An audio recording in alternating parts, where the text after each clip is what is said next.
Hampton Roads has a long-running high school and college sports tradition. It's time to give them the spotlight they deserve. This is 757 Sports Talk. Here are Matt Hatfield and Coach Ed Young. Good Saturday morning to all of you out there, and welcome to another installment of 757 Saturday Sports Talk right here on CoVA Sports TV. Like, share, and subscribe to our YouTube channel. I am back from my short, and I do mean short, trip, hiatus, whatever you want to call it, to Pensacola, Florida. I was covering the Sun Belt Women's Basketball Tournament and sitting down looking at it. Is he praying? I don't know. He's not looking up at the screen. He's praying. He's praying for me. Maybe he's praying after what he watched. I don't know. And he was a couple minutes late, folks, because he had to walk the dog, although I claim the dog was walking him. Ed Young, good morning. Many times, good morning, sir. Many times it is that he walks me. He's in the lead. I don't have any issue with that as long as he gets me back. Good Saturday morning. It's a nice Saturday morning out there. It's not rainy. There's no snow.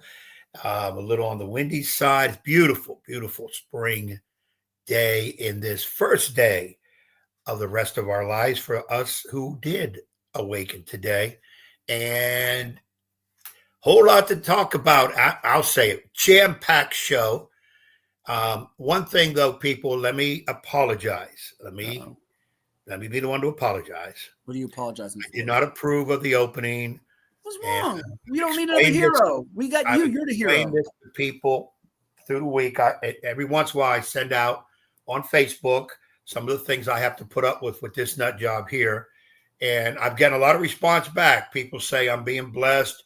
The Lord will watch over me because I have led this fellow through some tough times. And that opening was not approved. If we were FCC regulated, I would probably be off the air right now. And I just apologize for it. Please understand, I had nothing to do with that opening. Well, by the way, we're going to have a new segment later on in the program. It's going to be Ask Coach Young. So if you have a question for Coach Young out there, any of you can send in a video of it, and we'll play your question for Coach Young. And I'm going to start off with the first one. It's going to be a new segment. We might not do it every week. It might be periodically, like when we do our buy or sell, our fact or fiction, our over-under games, different things we do. So you are more than welcome to embark on finding out what is in Ed Young's brain, which is a very, very scary thing. And he'll give you his insight to all matters in the world of sports and beyond. But Ed, the state championship games are here. I don't know why I'm hearing an echo. It must be on your phone or something. And we have the matchups for all of you. What a zany night, and I do mean zany night of Virginia High School League State semifinal games that we had on Friday while I was in the airport from Pensacola to Atlanta back to Norfolk watching it. I did, Mr. Cheat Me, I did pay for the little Wi-Fi pass. You know how much that pained me. Did pay for it. But I have to ask you, one thing that I can't travel without my air shocks. You know what those are, right? My little ear things I put over my head. People see me with those all the time. You know what I did like a dummy? I lost my original air shocks, the little charging thing for it, so it doesn't die. And I ordered a new one this morning because I checked all my suitcase, my bag. I got in at midnight, all this luggage. And it didn't dawn on me. I already had one of these from years ago. So I spent $15 plus shipping and tax and all that for one of them. I could just got the old one and just use that as a charger. I didn't think so. I still had the box from the old one that had it in there, and I didn't, You ever done that before? That's very nerve-wracking and depressing when you do that. You just threw $15 down the drain. Yeah, you spend for something that later you found you already had it. You already had, yeah. You wasted that money, and it's too late to take it back, or you don't have the receipt. I have done that over the years on some things, and you just look the other way and just simply say, well, I now have an extra one, and use it as necessary when necessary. That's all.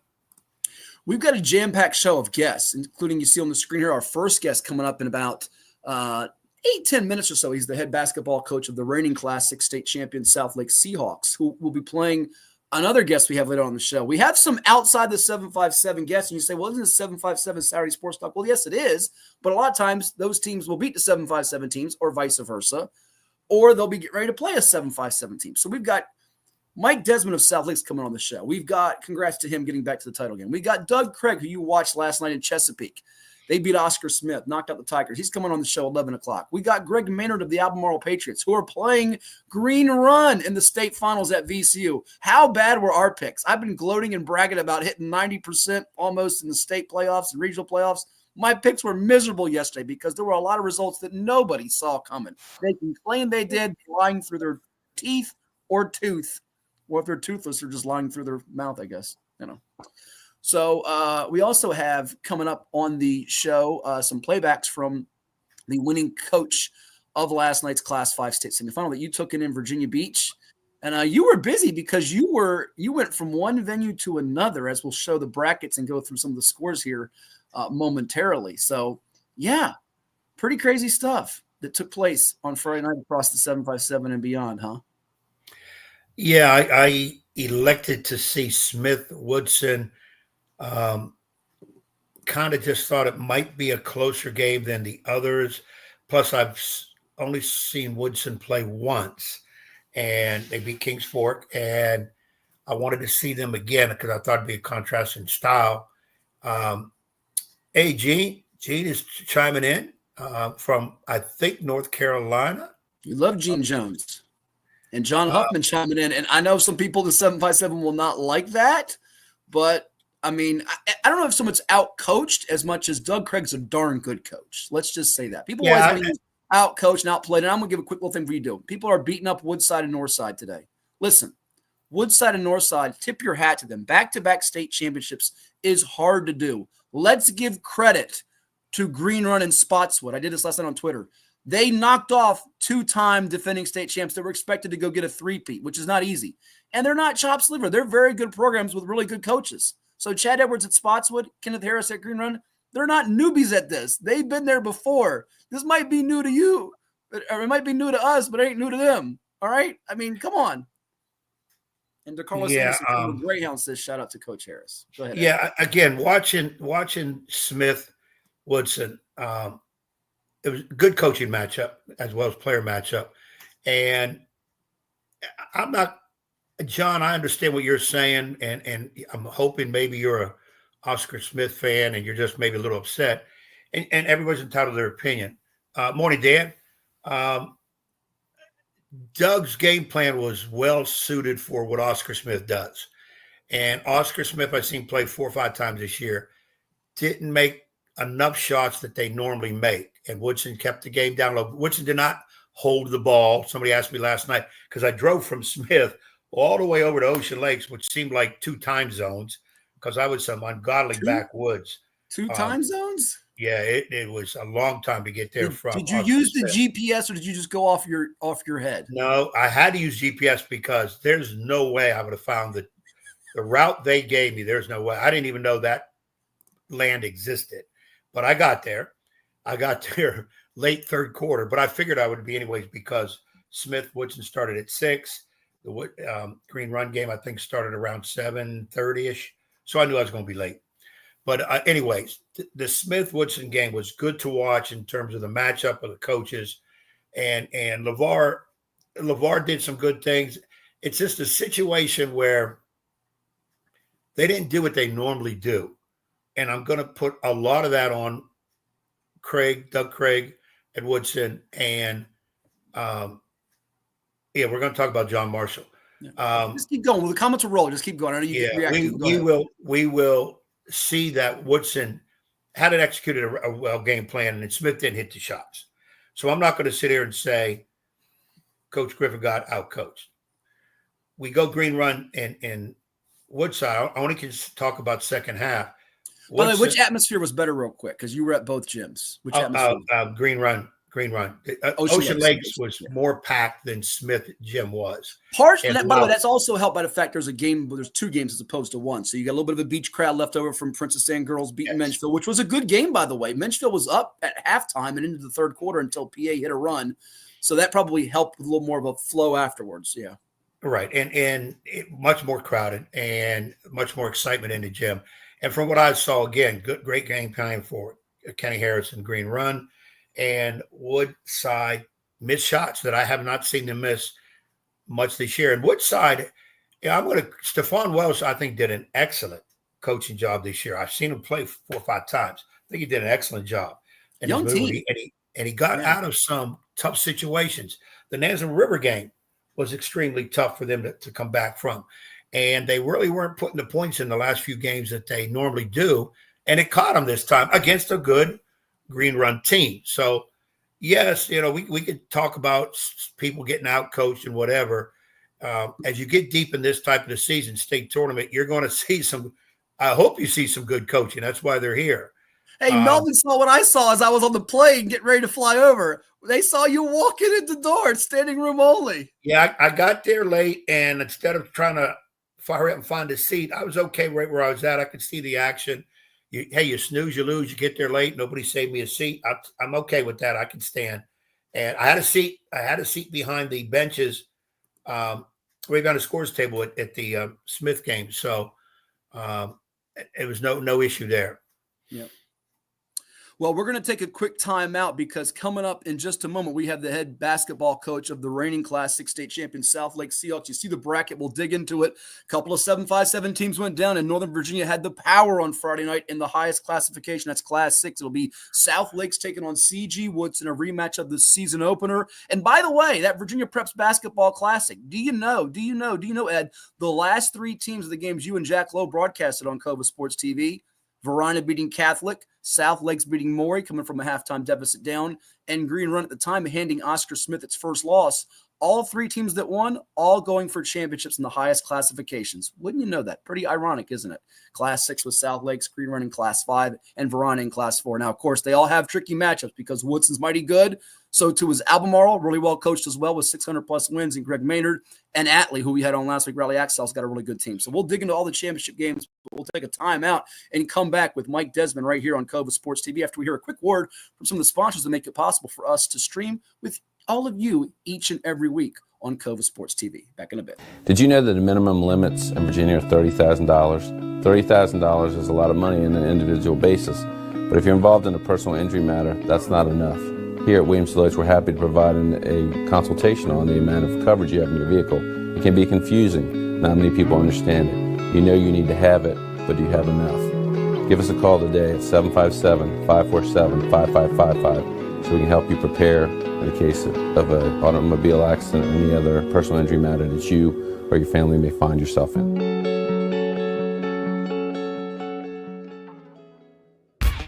For any athlete, making it to the top sometimes comes with a few steps back. That's why there's CHKD Sports Medicine. Advanced diagnostics, treatment, and rehabilitation for sports injuries, just for young athletes like yours. What's up at DQ? Oh, just the best deal ever. The $7 bacon cheeseburger meal deal. Bacon cheeseburger, fries, drink, and a sundae.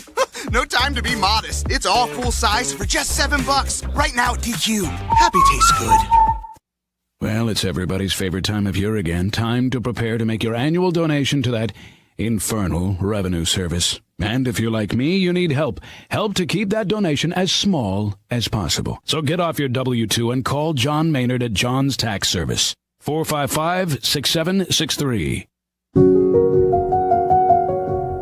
As a banker at Town Bank, we believe that people bank with people, not with banks.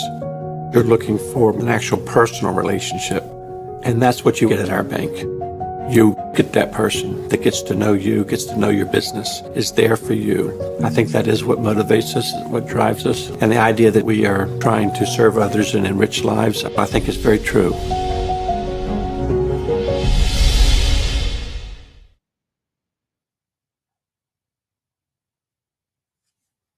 What makes a life a good one? Is it our adventures? Or the friends we find along the way? Is it the challenges we conquer together?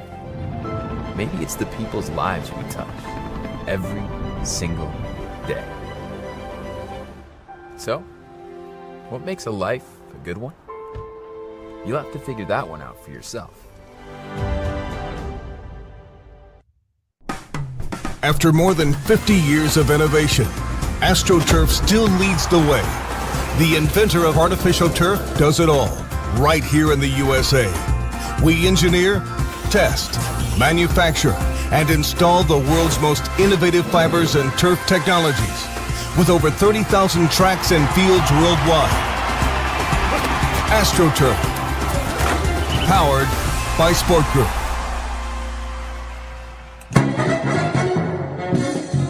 And now back to Matthew Hatfield and the evil basketball coach. Blast you, Ed Young!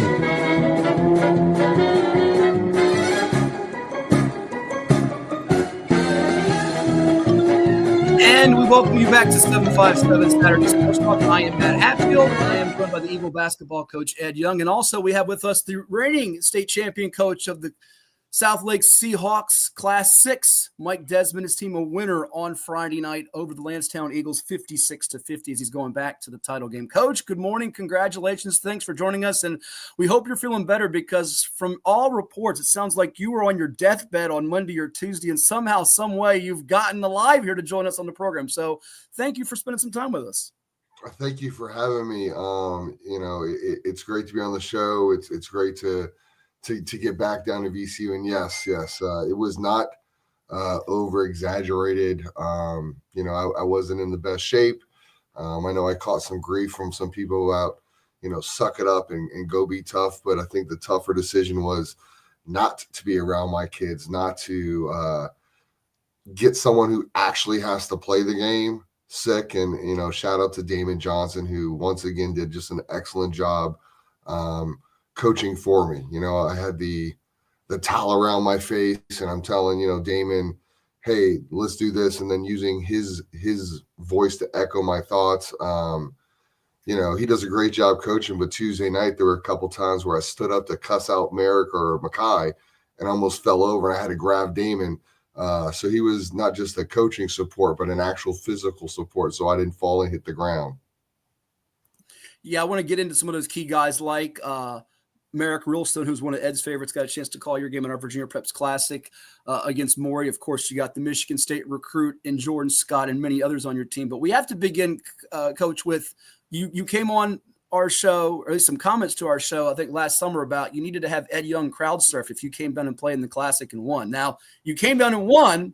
Ed didn't get crowd surfed by your fans. So we'll put it out there now. If you're able to beat C.G. Woodson next Saturday, can your diehard South Lakes fans crowd surf him? We would love to get that on film. That would be so awesome to have.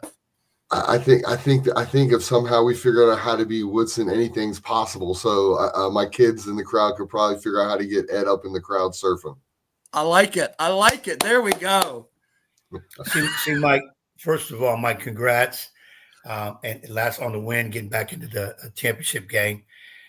I just want you to understand the way you felt the last few days is how I have to feel every time I'm with this nut job, whether it's on here or we got to do a game together. I've got to keep telling people to understand how he is. Don't get on him. Don't bash him. And I've had people say, bless you because you'll have a spot in heaven because you've been in hell dealing with him. That's so mean. In life, everybody has to bear a cross, and he happens to be the one I have to bear. So I'm okay with it, but I want you to know how you felt is what I go through with this dude. I believe it. As far see the crowd, this guy would have a bet where I'd have to stand on I-95 in the middle of rush hour traffic and see if he cannot be hit. He comes up with some of the dumbest things that I have to do and never him. Crowd served. The people would love it. It'd be awesome. It'd be great. We want good content. That's good But content. you have to crowd serve dudes like Dick Vitale, lightweight guys. I'm not when I wrestled, I was heavyweight. So if I go up and somebody gets hurt, who's going to pay that insurance claim? It ain't going to be me. Okay. And this nut job here, when it comes to money, yeah, he gone. He got nothing. You too. Well, while we're having some levity, let's dig into your win last night, beating Lansdowne 56-50. And I want to go back actually before that. You guys, I watched a couple of games on NFHS. You lost to Westfield, and you actually had the comment to us after you beat Moore in our Classic that, you felt Westfield was, the best team in your district. There was a lot of people that were feeling that way. They were coming, really good team. Kevin Harris does an outstanding job, won a couple state titles at Centerville, and he's got a lot of pieces coming back for next season. And they beat you a couple times. But I felt like the second time that game was right there for you. What changed as you went from the end of regionals, or it's the end of district tournament to regionals, and now the playoff journey to try to go get a second championship began, because it felt like your team picked up its intensity and focus level and took it to a new notch. Yeah, I mean, Kevin's group is great, and they are young, and they have so much individual talent, and they were hungry for us. We are a team that, a lot of those kids grew up playing AAU with Jordan, so they know each other. The families know each other. They just had this hunger that we just didn't match. We just didn't match the intensity. They wanted that game more, and maybe the loss was good for us and the win was bad for them. It kind of changed us mentally after that game about recognizing consistency, which we try to preach to this group, especially this group, all year. But the big difference in the regional finals is Jordan was fantastic. He doesn't score 30 points every night, and people think he should, but he affects the game every single night. And he came out scoring first, and I think that took the pressure off the rest of our guys. Jordan goes 14-0 on them. We get a good lead. They're young, and now they got to figure out how to come back from that when they're looking at a monster like Jordan and he's playing like a monster. So that game, Westfield made a great comeback in the second half. Isaiah Brown started knocking down threes, but we were always able to have just one play at the right time to kind of reestablish a lead, no matter how big or small it was. And then in the second half, we just controlled things, and we were great on the glass that night, and they had hurt us on the glass the 3 previous games. Talking with Mike Desmond, head basketball coach of the reigning Class 6 state champion South Lake Seahawks. His team going back to the title game again. They're 26-4 on the season. You see it on the bracket, taking on number 1 seed CG Woodson, who's 25-4, coming up on Saturday, March the 15th, a week from today, at VCU in Richmond, after Woodson took down Oscar Smith 58-46, and the Seahawks bounced Lansetown, a really good team, 56-50 in the semifinals. It's 757 Saturday Sports Talk, streaming all over the web, CoVA Sports TV and beyond. Ed? Hey, Mike, I want to kind of go way back.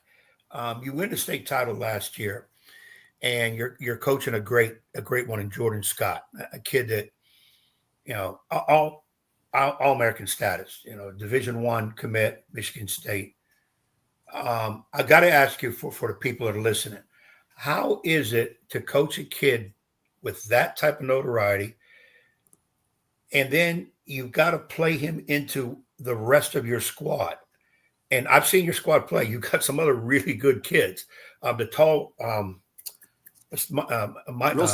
Ralston, yeah, tall fella, man. I loved him down here, and when you were playing Maury, he really caught my attention.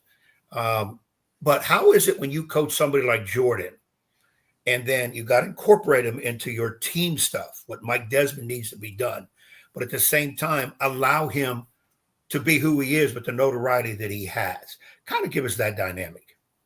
This is going to be such a boring answer. Jordan makes it easy. Jordan is a team first guy. So despite all the accolades and things that people have thrust on him or things that he's earned, Jordan's never asked me, nor his family, hey, I need to do this. I want to do this. He's an old school player, no ego in it. Yes, sir, no, sir, eye contact, and just gets the job done. It's not hard to coach him.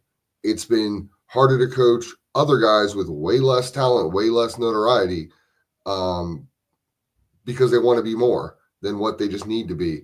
Jordan just plays the game. It's been the most easy superstar I think anyone could have hoped to coach, because you could tell Jordan, hey, tonight, don't shoot, don't rebound, just stand in the corner and tie your shoes. And he'll go, well, if that's going to help us win, I'm going to do that. So it's been simple to coach him. He's made it simple to coach him. And because he's a team first guy, he doesn't just hold himself like, oh, I'm Jordan Scott, I'm better than everyone. He makes the right pass. He makes the right basketball decision. He's good with, letting other guys shine, and he doesn't force anything. So it's been simple, man. There's no easiest kid to coach. Doesn't ask for anything, just plays. Yeah, I know a lot of times people will say when you're coaching somebody that good, how is it when you incorporate the rest of the team? And I had thought when I saw you play, there is none of that. Like he stands out and there's confrontation with other players or whatever. I didn't see any of that either. And what little I know of you and your background, I just kind of figured if this kid is playing right now, he's following what Mike Desmond needs to be done without a whole lot having to be said. Because as you made it, I love that terminology. He's an old school type player. Coach whatever needs to be done. His parents were great players too, because sometimes, as we know as coaches, that can be an issue where they think they know more than what we do. And many a times I've had some players with those type of parents, and I would say, look, right now I'm coaching him. Okay, when he's home and when he was little and you were coaching him, that's fine. But let me coach him now and not try to project what you guys did on him as to what and where he should be going, because obviously he's a different style player than like when his dad played in that, and his mom was a tremendous player too. As we go along right now on this, you won the state title. You come into this season with that target on your back. Explain that dynamic in terms of how did you feel coming into the season as to what it was like being the state champion, knowing that you probably would like to repeat. Anything that geared your mind in a certain way with that dynamic? No, so my internet's kind of bad, so it was kind of choppy. I think you said, what was kind of the mindset after last year for this year, just to coming into this year, right? As a defending state champion, where a lot of people still thought you're good enough, you can repeat it again, and sometimes that extra pressure, especially on the kids, can be detrimental to that goal. How did you handle that throughout the season? We squashed that real fast, right? We lost 11 guys, and we made it very clear to this group, not named Jordan Scott. None of y'all really played last year. Toshi Elston had great moments the last maybe 2 to 3 weeks of the season. Merrick didn't play in a bunch of close, important games last year. So we made it very clear to this group, you are not defending anything. You inherited these things. And for you to have your own legacy, your own identity, you can't hang around and say, oh, we're defending this, we're defending that, because this group's not. This group has had to earn their own way, proving many people wrong, including myself. I didn't think we had a shot in hell of repeating, let alone, we're here. And that shocks me tremendously. Getting here with this group is almost as satisfying as winning it all with the group that we knew last year had the ability to do it. So there was never any pressure or talk about defending this title or that title, because this group hadn't won those titles. It wasn't theirs to defend. It's a fair way of looking at it. And so far, so good, as you guys are sitting at 26-4, getting ready to take on CG Woodson, coming up at the Siegel Center a week from today, March the 15th, in the nightcap of the state tournament. And let's go back to last night and look ahead to your game coming up. You play Lansdowne. I know you have a ton of respect for Dwight Robinson, where his Eagles do. He just have a couple of freshmen. Yeah, Damian Robinson, his son, Rashad Shaw, who's really good. And I'm sure you're sitting there going, my gosh, these guys are freshmen. The rest of the state's got to deal with these guys in the years to come. But take us through sort of your game plan and attacking it, because they're known for defense. And they were right there with you early on, and they made a late comeback to get it a little close late. What were some of the key things that you outlined to keep them at bay and not let them get momentum? Certainly being at home and having that crowd behind you helped a good deal, but you also have some guys like Jordan and others that have been in some big moments too. I think, Sherman Rivers said it when he was on Julian's show last week. Some of the things that Lansdowne does that can cause a lot of people fits. We weren't able to stop it, but we can neutralize it because we have a 6'8" press breaker, and he can bring it up. He can stand in the middle, and he's always open. And because he's a willing passer, he can then turn and throw the ball to the next open guy. Dwight's a legend, man. And those dudes are legit young, and they're going to be back in the situation over and over. Hopefully they all stay. I really hope they all stay together and continue to build on just an excellent season. You know, people always say a team arrives early. They may arrive 2 years early, right? But they're 7-5-7 team that played, John Marshall fairly close, played Oscar Smith close, and they're kids, and they're battle tested. They're super skilled. I thought maybe at times last night, our overall experience, helped out in that situation. Playing in a packed house in Ruston is different, and you can play in a lot of packed places and you'll get the same kind of energy. But we had a great crowd, and this is one of those things where you wish that there could be a neutral site for the Final Four. You really do. And the coaches that win these games at home, we're not going to complain that it was at home, but we can't lie and say that it was an advantage. And the coaches that lose these games on the road, they can't use that as an excuse that, it was at their place. But at the same time, it was at the other team's place. So I wish VHSL, there has to be a college or some venue in between here and there that the Final Four games will be played at. There just has to be. And whatever it takes to get that done, we need people in all sports, but I'll just stay in my realm of basketball. We need basketball people making basketball decisions. And to have that environment, to have Woodson and Oscar Smith and Lands on the South Lakes all at one neutral site, I mean, man, that'd been special. That would have been special. And hopefully that's one thing that we can figure out how to do right for basketball. But Dwight's son's an excellent player. Dwight's team, they're young, they're dangerous. And we kind of said, they're so young, it can go one of two ways. They may be too young to realize the moment and play out of their mind great, or they may be too young and they realize the moment and make some mistakes they normally won't.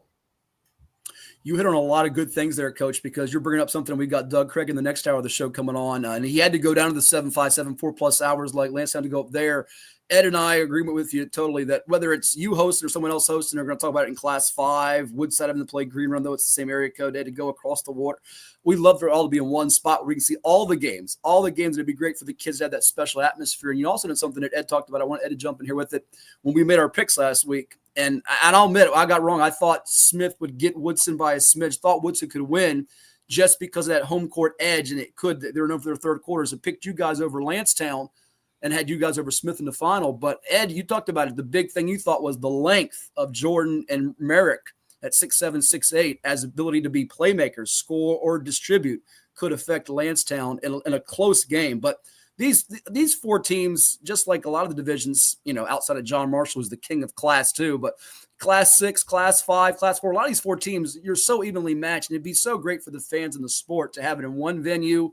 And hope with this coaches association that Chad over at Spotswood, Chad Edwards, is forming with a lot of you coaches involved, veteran coaches like yourself and Ed, who's been coaching before. Others will help get the sport to grow and have some different changes that will help not just the kids, but the game in general.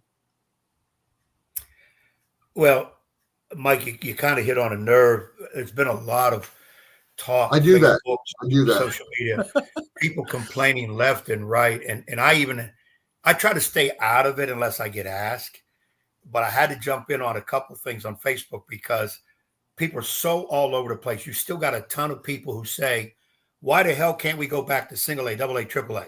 And my comment is that's never going to happen.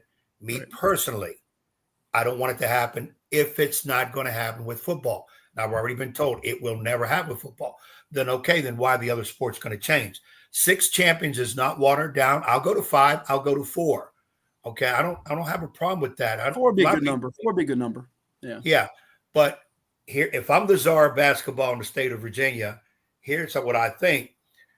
People talk about home court advantage. You guys win your district. That should mean something. Okay, first round region game, your site, as long as your gym is big enough. And we throw that big enough in there because there are some places people can't get into because it's jam-packed. So I don't mind first round being a coach myself. I want every damn round, including state championship on my own floor. We all do. Mike does too. But that first round I can see. Now we get semifinals of the regionals. I want a college court. And here my thinking becomes, Somebody out of this region is going to the state tournament, which happens to be at VCU Siegel Center, College Court, different background, blah, blah, blah. So let's start getting them used to it. Regional semis, regional championship, and the entire state tournament should be on a college court, because when they say, well, South Lakes was number one, they should be rewarded. Well, wonder if South Lakes is playing number one Lansdowne. Okay, they're both number ones. So let's put it on a college court. Now, I already know what the VHSL is going to say. Availability, money, usually money, then availability. Yeah. Okay, this is stuff you work out in the summer. Mm-hmm. When basketball's over and at the end of next week, I know you got spring sports, and yeah, they're important. But now you start working out a year ahead what are the venues in the state of Virginia we can use. Well, a quick pause, Ed. We had super sites. Remember, we've done games before. You know this, Mike. We should be having games at George Mason, Old Dominion, Hampton, other college facilities. They all can't be at VCU for one specific day. Right. You can play. I know years ago when I won a state title in the late 80s, we had the boys at JMU and I think the girls at UVA. Mm-hmm. And it was 87, right? It was 86. 87. Yeah, 87. Right? I don't care if it stretches it out too long. It's the state tournament. What else are you going to spend time? Even if you got to play, and I'm not big on this, if you have to play afternoon games, get the kids out of school, close the school down for a day. Everybody they have to if they're traveling up to Oscar Smith or South Lakes. They have to get out anyway because you can't make that trip in 2 minutes. Right. Yeah, Doug left at 11 a.m. yesterday. Yeah. And I imagine Dwight probably had to leave at about 12 or 1 for you guys. And I remember years ago, this is even worse, Coach, when you had Dwight's region 6A, they had to play Franklin County on a Wednesday night, 4 hours away. I mean, just some of the rhyme and reason for things. And your region's different, but every region's got different. There's not a lot of universal set of things.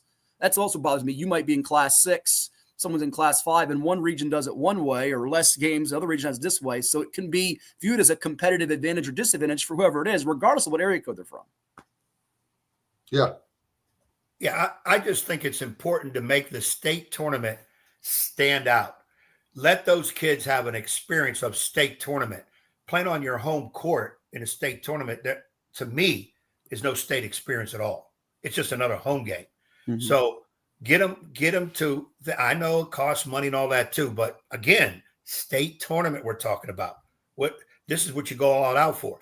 And other states do it. So Virginia, I say to you, go see what these other states are doing, mix and match, whatever it can be. But I just think when you get to a certain point, it should be neutral floor, period. And it should be the big courts because that's where you're going to play. To me, it's common sense. And for people to say, well, we can't do that, it costs money. Okay, but, you're charging $10, $11, $12 at the door for these games from regionals on. Okay, 14. You got to money somewhere. $14. Right. Now, of course, me and this dude here, we sneak in the back door. He puts on a janitor costume and says, I'm here to clean the floor, and they let him in.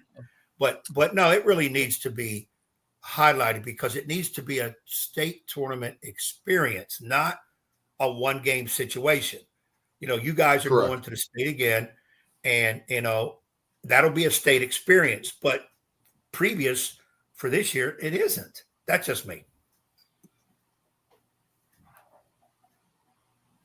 Coach, before we let you run, because I know your time is precious, and I hope you didn't freeze up there on your computer. But I got one more for me. No, you're not wrong. I mean, it's a clear advantage, but also it's a disadvantage for all because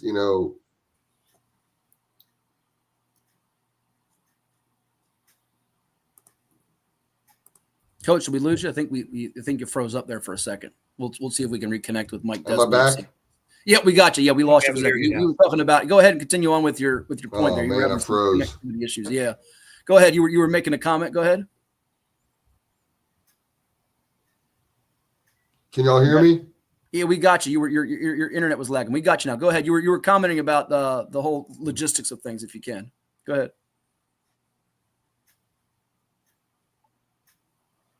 Can Mike hear us? I don't know. It might be a few seconds behind. We're having some technical issues, but we'll iron them out here in a second. hopefully we'll get him back reconnected to finish up here with us on 757 Saturday Sports Talk. And when we do, we'll get him back on here with us in a moment. But talking about the state tournament, I do want to finish up with Mike on his game with Woodson coming up, because we have some other guests coming on, including Doug Craig. We've also got the interviews with Kenny Harris of Green Run, Kass Jackson, and David Trey Miller, as well as Greg Maynard of Albemarle. All right, we got Coach Desmond back with us. I think we do. Coach, you're good with us. Sorry about that. We're having some technical issues, but you were making a point there, following up what we were talking about in terms of the whole state tournament logistics and things before we dig in on your game with Woodson and let you run here. Go ahead. No, I don't remember what I was saying. We can just move on to Woodson. Oh, you're good. Well, you played them. Okay, let's do that then. You played them in the season opener, a game that you won. It was so long ago. I don't know that it has any bearing or meaning whatsoever. Back on December the 3rd, 73-51. They've obviously changed. So have you guys. So help us talking heads out with, we do the keys to victory on the NFHS network. What are a couple of keys, 2 or 3 of them, for South Lakes to get it done and win back-to-back and beat a very, very good Woodson squad? I mean, yikes. Jordan's going to have to be great. Not just good, he's going to have to be great. Merrick and Toshi have to be great. CJ and Alec have to be great. Brady and Mackay and whomever else we throw in there has to be great. Woodson's just the complete team, man. And in a different, they remind me of my group last year, but in a little bit of a different way. But they're just a complete team. So we'd have to shoot the ball well. We'd have to rebound the ball well, and we would have to play defense like we haven't all year against that group that Doug has. So, Ed, if I understand him right, it sounds like he's got to score more points than the other team, and he'll come out on top. Mike's not going to divulge anything right now. He knows exactly how he wants to play Woodson. He's already played him before. Doug's sitting in the background somewhere with his notepad and whatever, I think. But, I watched him last night, and he did a great job of taking Smith out of what they normally like to do. Smith could not get real comfortable scoring, and Smith, athletic as can be. They got all 5 guys who can rip it and run. That's a big thing they do. Their press is dynamite. It did not, as I watched Doug last night, when it got a little hairy for him, doggone guy didn't take a timeout at all. He just was calm about it, made a couple of substitutions. Doug didn't go deep into his bench, which could hurt him against your squad. But his kids just knew how to react.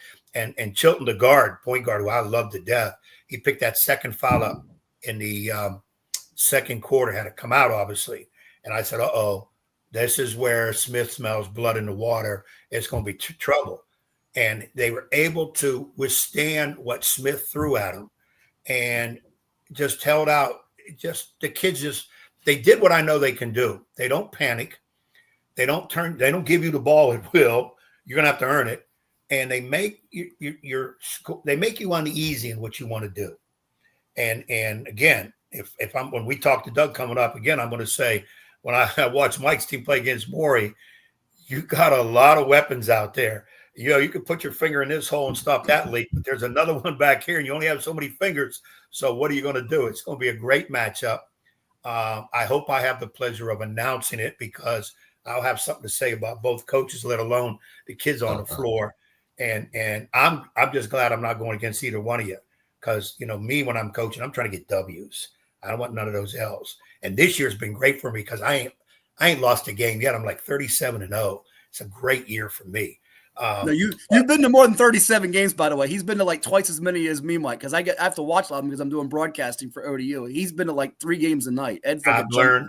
I've picked up a lot this year. I've watched coaches while the play is going on. I've kept my eye on coaches only. I've watched bench decorum. I've watched why a timeout, why not a timeout. Because I said to myself last night, hey, Doug, you want me to call a timeout for you? What are you doing? But he knew his squad. He knew what he was doing. So, and I'm learning. I'm re-educating. So if I get that opportunity to come back in there, I want to be a little bit better than what I've been in the past too. I mean, Doug's group is seasoned, and that's why he doesn't have to take some of those timeouts, because he's got such a seasoned group. And, Kalen, yeah, he's a young superstar. But that backcourt, right? Theo Burke, it's no joke. The kid had like 25 in the regional finals. And then Noah was the player of the year in that region. And, the Taylor kid inside, he was an outside guy, experience. And then the kid, Carrello. I butchered 13's name, the lefty.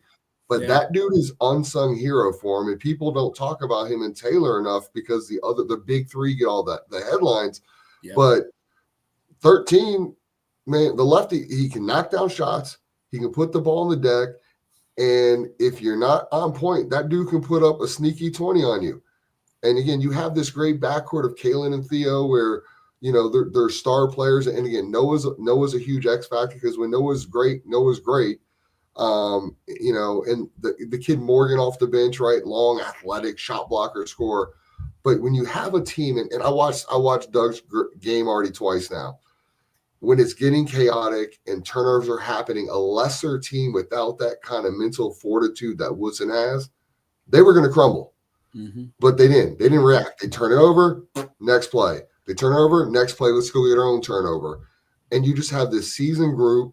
You have a seasoned coach in Doug who's won a championship, has always had good teams, plays in a tough schedule. So, yeah, I mean, Doug was cool and calm because he knew he had the best players on the floor, the best team. And they've seen this. They've been there. They've done that. They've taken L's. They've taken wins.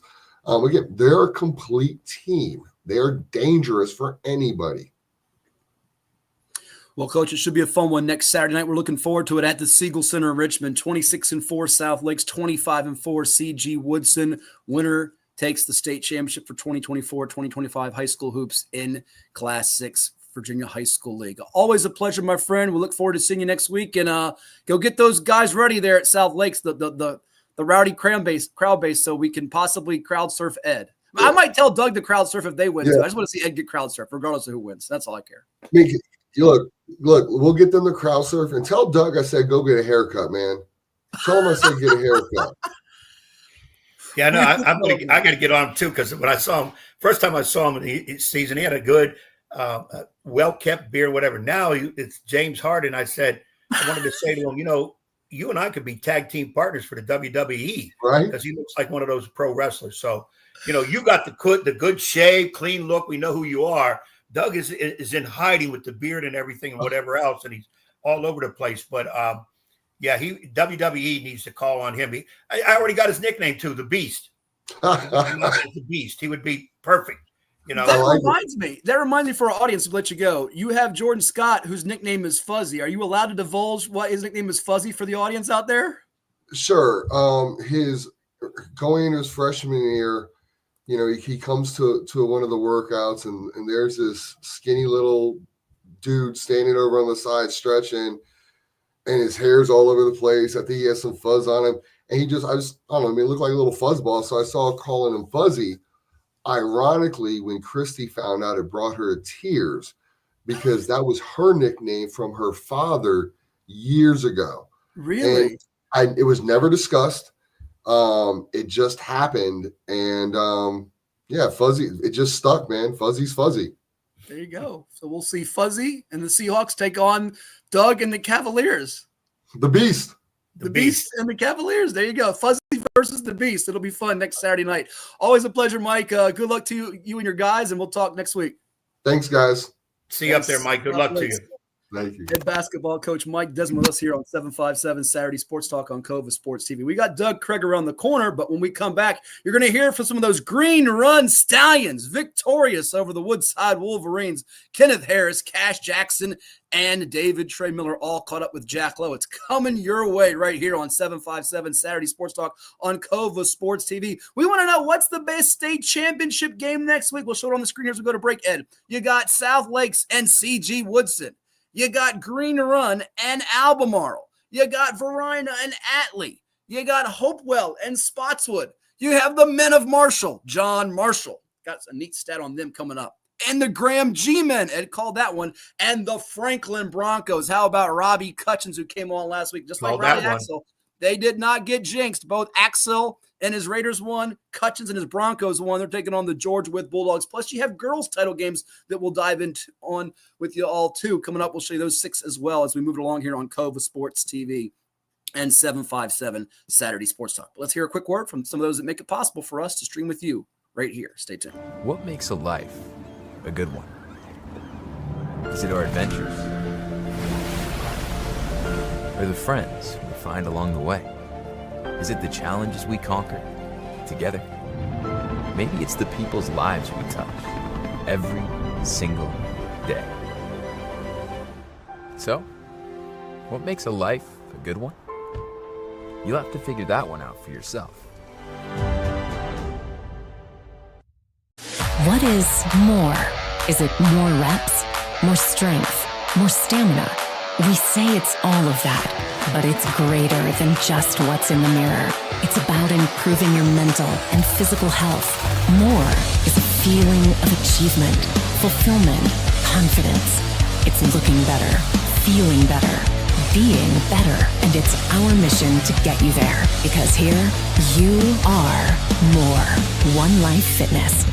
Portco is your local nonprofit organization dedicated to economic empowerment through employment for people with disabilities. We focus on abilities, not limitations, providing on-the-job vocational support. Find your pathway to employment. Contact us or learn more at portco.org. Well, it's everybody's favorite time of year again. Time to prepare to make your annual donation to that infernal revenue service. And if you're like me, you need help. Help to keep that donation as small as possible. So get off your W-2 and call John Maynard at John's Tax Service. 455-6763.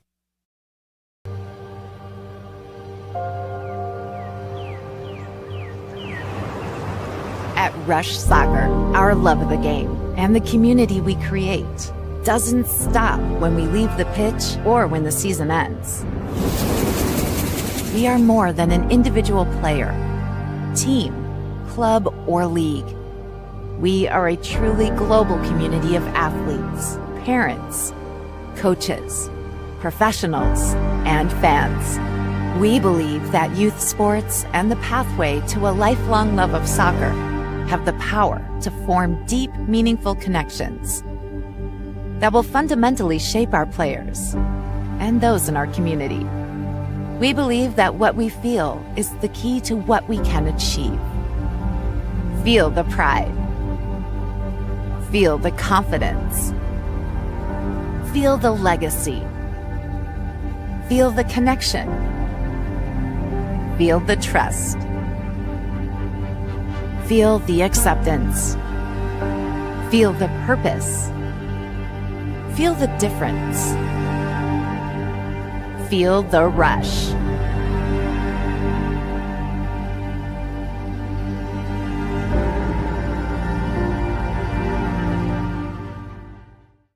At Atomic Wings, we prioritize real chicken with fresh, all-natural, never-frozen ingredients, all packed with serious flavor. Order from over 15 awesome flavors at atomicwings.com.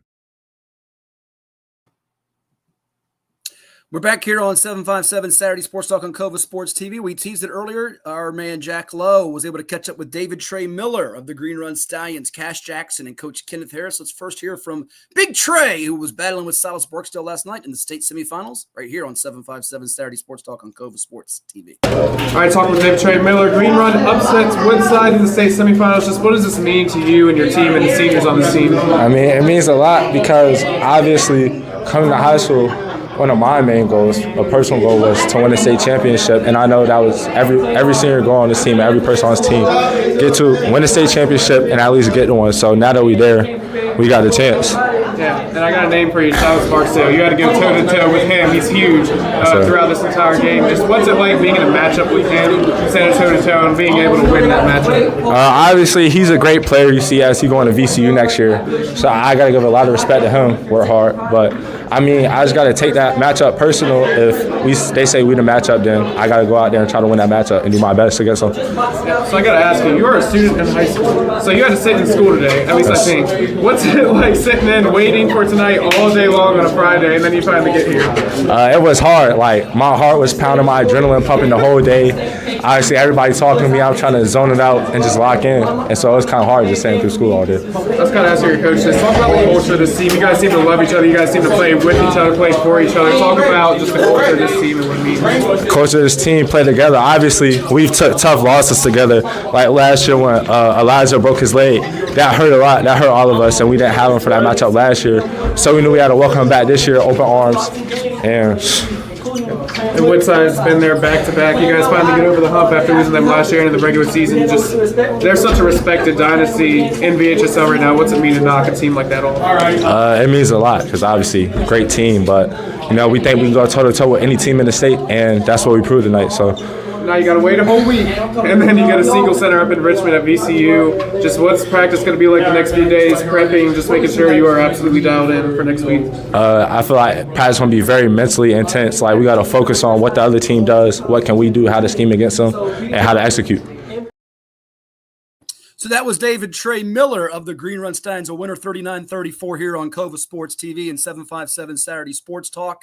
And very, very impressive performance. We'll hear from Kass Jackson and Coach Kenneth Harris in just a little bit later on in the program. Mark Fout chiming in as we had Mike Desmond of South Lakes on earlier. Crowd surfing, Coach Young, when, where? That's must-see action. Can we tee that up next week at the Single Center? I love hearing from our broadcast friends like Mark and Demetrius Means, and of course Andy Hayes, Tim Blank, Helene Shane, our family away from our family that we see every year at the Siegel Center. Got to shout out Warren Kemp and all the good people, Mike Whittington who does the stats, and of course the VHSL people like Mike McCall and company treat us so well. We appreciate all that. But yeah, Mark, we got to get Ed to crowd surf. That'd be awesome. I don't care if it's South Lakes or Woodson wins. We got to have Ed the last game of the night, the winning fan base. And by the way, Woodson's got a great cavalry, which I'm sure Doug will talk about.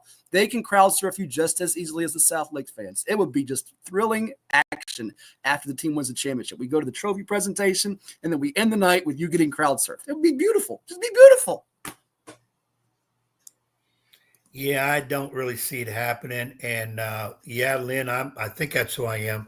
Really, if we turn this around, you would be the perfect one. Number one, you're way lighter than I am, so you'd be perfect to crowd surf. And we need to give you that type of glory, not me. I'll stay in the background. So I'm going to work on that. I'm going to talk to some people. I'm going to make a couple calls today, and we're going to try to make that happen. We're going to try to make that happen. Before we get to Doug Craig, who's waiting here in a moment to hear us, hopefully his technical issues are good with us. Your thoughts on what Big Trey Miller had to say, because that was a tricky matchup for Kenny Harris and the Stallions to go up with that big man going to VCU. What'd you think? Because you caught the second half, and it looked like Big Trey stayed out of foul trouble, and his numbers weren't glossy. Green Run wins the game. And by the way, fewest points the Stallions have given up in a game. Check that. Fewest points Woodside has scored in the game since January 27th of 2012 when they lost to Kickitan 50-31. So a tremendous defensive job by Trey, Kass, Coach Harris, and that group. Yeah, I didn't get to see the whole game, and I like to see everything, even in pregame. They just did a great job. They did a great job. Second great job on defense against the Woodside team. I thought Nancy Rivers' game plan against them earlier was tremendous against them too. It's just that Nansman couldn't make shots. Yeah. Really couldn't make shots, and a couple key turnovers at the wrong time. And again, it's not Woodside totally flopped. It's just Green Run, and Trey Miller did a great job on the big fella. And I thought going into this, if anybody can play Barksdale pretty much straight up, it would be him, because Trey Miller, first of all, he's about 6'5", 6'6". He got a little bit of height himself, but he got a little muscle to him too, and he bangs a little bit. His point totals and that were down because I'm going to guess that he was really concentrating a lot on the defensive end because Green Run has enough scores. In fact, last night I got a little nervous because they took some outside shots when I wouldn't say there's an outside shot was needed, especially against a team like Woodside trying to come back from a deficit. So Kenny's got to clean that up a little bit too. But the game plan was really into it, and Woodside did miss some key shots where they needed them to get, and then Green Run hit the shots where they need them. That was the key, don't it? Because you can have a tremendous game plan against a team as great as Woodside, but if you don't drop some points on your own, they're going to outscore you. But they're not. When you hold Woodside under 40 points, you have an excellent chance to win, because as you just said, since 2012, that's the lowest amount of points. That's amazing. But the other thing I liked about with Trey Miller, when they asked him, Jack asked a great question. You got to sit in class all day, and you got a big game coming up. How do you feel? That's why I always said on big game days, take the kids out of the classroom. Yeah. I know you can't do that, but it is nerve-wracking. I know sometimes players get nervous. Some act a little foolish. Some don't want to be talked to because they start getting into that game mindset early. Mm-hmm. That's why I love games on non-school days. Saturday's a great time to play. They don't have to go through none of that. And I know academics is first. Nobody has to tell me that. You got to concentrate on your classwork. I understand that. But when you get into regional games, state games, where your next loss is your last game, and the chance to win a state title, it goes through those kids. It pumps through them like crazy because it could be the only chance they'll ever have in life to win something that big. So I can understand that. Look who joins us now. He's the head basketball coach of the C.G. Woodson Cavaliers, victorious on Friday night in Chesapeake. They made that 4+ hour trip, and they're going to be taking on the South Lake Seahawks. We were joined by Mike Desmond earlier. We're now joined by the head man of C.G. Woodson, Doug Craig, victorious on Friday night. Coach, great to see you. Congrats on the win. You're playing for a state championship, and Ed Young did not give you bad juju watching your game on Friday night, which is always the better thing because he can sometimes be a little bad luck. Yeah, you got us, Coach? Can you hear us? I don't know if Coach can hear us. He sees us, but we're having some technical issues. He's not able to hear us for some reason. We see Doug on the screen, but for some reason he's not able to hear us. So we're going to effort that, see if he can reconnect potentially. I don't know if he's on his computer or his phone. We were just bringing him on, so he's having some technical issues hearing us on the program. So we will try to get that fixed and ironed out in just a moment. So, but heck of a win for him and his squad. And they'll be taking on South Lakes in the championship game coming up. Let's see if we can get Doug to hear us now. We'll try to mute him and see if it – Coach, you got us at all? Can you hear us, Coach? Can't hear us at all, so I'm not sure what's going on here. We're going to see if we can get him on in just a little bit, having some technical issues.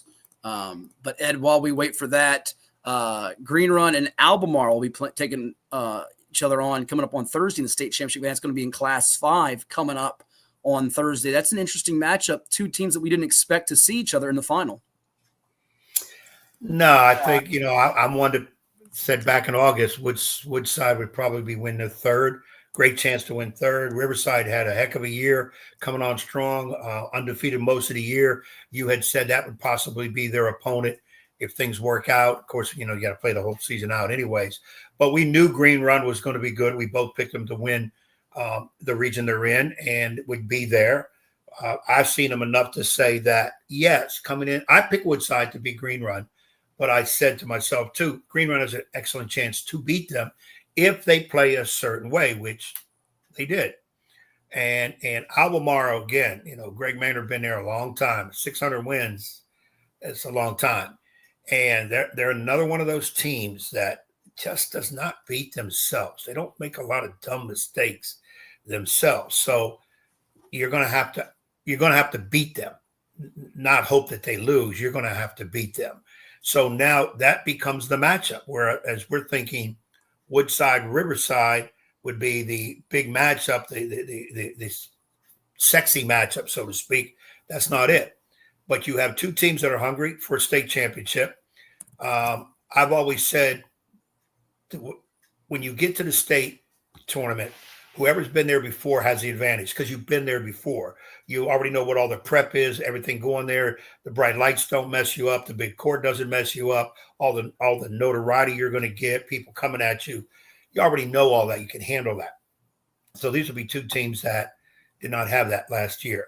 And, led by two really good coaches, which does help. That will help in their preparation to get there. And they're both on that even playing field because they haven't been there. So it'll be a good one to see. Among a lot of good games and good matchups, this will be another one where, it should be, I'm going to right off the bat without even looking at 4 or 5 point game throughout. Yeah, it should be. Well, while we try to reconnect with Doug Craig, who's going to attempt to get on by his phone as opposed to his computer, maybe Ed Young gave him the virus. I think he gave him the computer virus. That's the only thing I can figure out. We're going to hear from Kass Jackson. As you say, Doug has good juju with me. There's no issue, no problems there. We correspond, no problem. You sent him the link. You poisoned the link. It messed up his computer. He's got a virus. Didn't happen. Didn't do that. I thought maybe he lost a microphone in his beard somewhere and he couldn't get it out. I don't know. Well, we're going to see. Actually, I think we might have him now as he's looks like he's appearing to come on the show. Coach, you got us loud and clear now? All right. Is that working? Can you guys hear me? Yes, we hear you. Can you hear us? Like a silly person, I tried to log in through my computer. I should have just went to my phone. No, listen, we know what the problem is. Ed Young, you were around him too much. He gave you a computer virus. That's all it was. He tried to give you bad luck last night. It had to have been Ed with the computer, but we could see you. You just couldn't hear us. But we're glad you were able to get the phone working, and we got you. With the beard, which, by the way, you're now the Beast, according to Mike Desmond. So you take on Jordan Scott, nicknamed Fuzzy. It's going to be the Beast versus Fuzzy. And regardless of what happens, whether your Cavalry can do it or his South Lakes fans can do it, we want to see the championship trophy given to you and your Cavs or Coach Desmond and the Seahawks. And then as we part the night and go off the air, we want to have the fan base crowd surf Ed at the Siegel Center. That would just be riveting content for our viewing audience on the NFHS network. Yeah, I think that would be great. It's funny. I need a haircut and I want to get my beard trimmed. And we had a little parent get together last week, and I was like, yeah, I got to get over to the barber tomorrow and get my haircut. And one of the parents was like, absolutely not. We're on a run. You can't cut anything. I was like, okay. That's right. I've already let it go. While it's working. Don't mess it up. Listen, we all know rationally none of that stuff matters, but it's amazing how all of a sudden things like how long your beard and hair becomes really important to people when you're winning games. Mike, I told Mike, Doug, that I gave you the nickname Beast, but Matt said Mike did. I don't want you to get mad at Mike. I'm giving Mike the nickname. I forgot to tell him Mr. Clean because he got everything shaved. So now we have a WWE matchup, the Beast, all right, which who you are. You got to play your role, know your role, like The Rock says, know your role. And then Mr. Clean, who back in the day were two wrestlers with that name. Yeah. Mr. Clean and the Beast. So that's going to be the matchup because, me, I like to have the coaching matchup as part of the big story. I always try to look for something in the coaches. So that's going to be the Beast going against Mr. Clean in this one to see what happens. Now, Doug, if anybody knows what I have to go through, what I go through with this nut job. He's begging the world to crowd surf me. Okay. Nobody talks about crowd surfing him. So I'm going to get your Cavalier country. Look, our audience wants it. They all want it. Mark and the audience want it. You're alone, Ed. They want it. No. I'm too heavy. Hatfield's a lot lighter. They can move him all over the place, mess his hair up because he always talks about hair being kept, and we'll go from there. Or whatever coach wins the title, their crowd would serve Doug Craig up over their head or Mike. I would pay to see that myself. So, but this nut job here always comes up. Like I said, he would like to see a bet with me standing on the middle of I-95 in the middle of rush hour. Would he get hit or not? Just give him 30 seconds. He would go off on that kind of stuff. Well, two things to that. Number one, I don't need any reason to get mad at Mike Desmond. He makes me mad on a regular basis. But Mike and I are very good friends. And two, I think, listen, they only crowd surf guys that win over 500 games. They don't bother with any of us menial, short-term coaches. They need guys that have some longevity in the profession. And I think Coach Young would be perfect for that. No, see, these rookie coaches like this, they think they can get over on me. You're playing for a damn state championship. State championship trumps 500 or whatever wins all the time. So don't come with that one on there because I have ways. I know some special people in special places. Some guys that wear ties and suits. We get some things done. We got to crowd serve either you or this nut job over here. But more importantly, we got to get into what I thought was a tremendous matchup last night. Oscar Smith, your squad, Woodson. And that's why I was elected to take that game. I wanted to see that coaching matchup because I thought you were two distinct styles. And Doug, I didn't get a chance to speak to you before or after because I got there about 3 minutes ago in warm-ups. I didn't want to bother you. I saw you in gray mode. I saw the beast of burden with that beard. I said, I ain't messing with this dude. And I sat behind the scores table, right behind your guys' benches, because I want to hear the coaches. I want to see. I was watching it from the airport. I could see Ed on the stream. And then, by the way, he's going to tell you, he then sped. He broke 15 different state speeding laws to go see Green Run and Woodson at Ocean Lakes because this guy takes in twice as many games as I do. And I thought I watched the most games in the state. I haven't had a chance to watch that game yet. I'd like to go back. I'm gonna go back and watch it on the FHS. Yeah, that's a good one to see it. Did they really hold? Did Green Run really hold the ball and run long possessions on them? Wow. No, I saw most of the second half, obviously getting there after going through the swamplands of Virginia. I don't think it was so much holding the ball. I think the game plan was really good defensively on what they do with Barksdale. And then again, it's not so much pressure in Barksdale. You got to pressure that ball and you play Woodside because they got scorers out there too, but you got to eliminate his touches because once he gets the ball inside at 6'8", 6'9", he has great body control and he can score shots. But again, your game, coming back to your game. Well, let's stop there, Ed, because we have some comments, and I'll let you chime in with some questions for Doug. And we got some guests coming up later with Greg Maynard of Albemarle, as well as Robbie Cutchins of Franklin here on the show. But John Hubman wants to know, Coach, did your strategy change when Chilton picked up his third foul? And then Ed can jump in with you here. Go ahead. That's a question I want to know. Yeah, I mean, obviously, he's probably our most talented offensive player. And, anytime you lose, in a game like this, when you get guys in foul trouble, you have to kind of adjust a little bit. Now, we're fortunate enough to have another point guard in Theo Burke that can really handle the ball and handle pressure. And even our bigger guys like Will Taylor and Limbago can handle the ball and make decisions. So we were kind of able to kind of weather those minutes when Kalen was off the floor. I felt like we still were able to get into our offense and get decent shots at the basket. But yeah, I mean, obviously you're looking to kind of manufacture some offense when you're talented guys off the floor. But we kind of brought in Colin Morgan for him, and Colin's a really good defense player. He's very long, so our team looks a little different because we're a lot bigger when one of the guards goes off the floor. So yeah, it was kind of like mix and match a little bit, try to maybe slow the game down a little bit because Kalen is the one guy we have that can kind of like go get his own shot against just about anybody.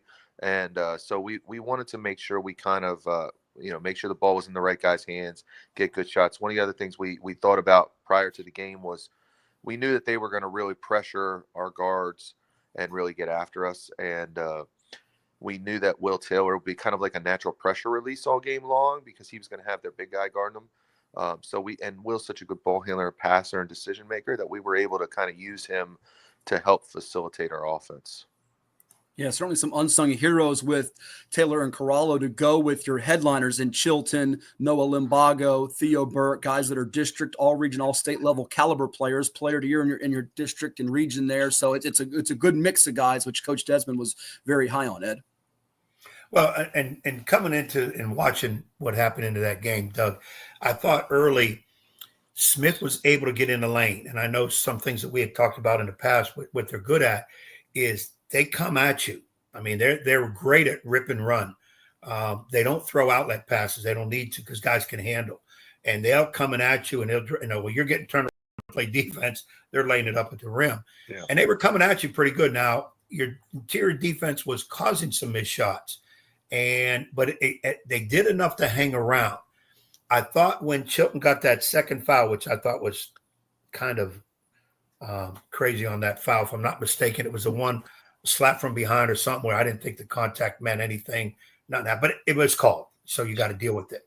And I thought, this will be a case where Smith, with your backup point guard, can really apply the pressure. But I did notice you started having your bigs kind of bring it over to half court line. And Smith never really adjusted to go say, well, wait a minute, we're going to go pressure him. And you kind of alluded to that fact.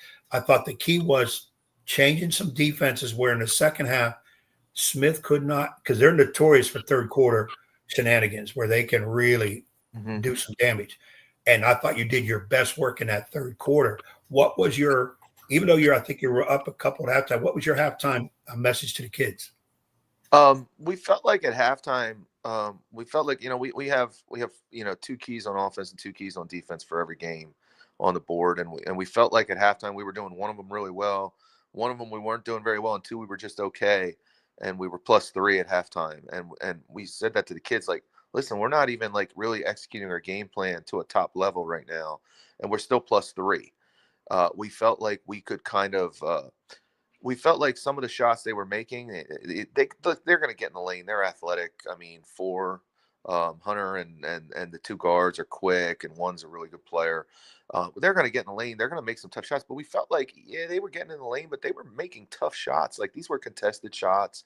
You know, they didn't get a lot of easy ones. And, you know, we wanted to keep them out of transition as much as possible because they're really good in transition. And I felt like, you know, we wanted to make them execute against our 5-man defense, which we feel like is pretty good. One of the things that we've done this year is we've been kind of able to, I think we're a really good man-to-man defensive team. We're pretty good. We give up about 45, 46 points per game. We've been pretty much been able to man-to-man everybody for weeks.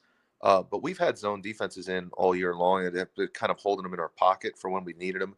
And we brought out some zone last night. We played a little bit. We played more zone last night than we probably played all year. And it wasn't more than 5 minutes of the game, but I think it caught them a little off guard. I don't think they had prepared for us to show much zone because we hadn't shown much zone in weeks.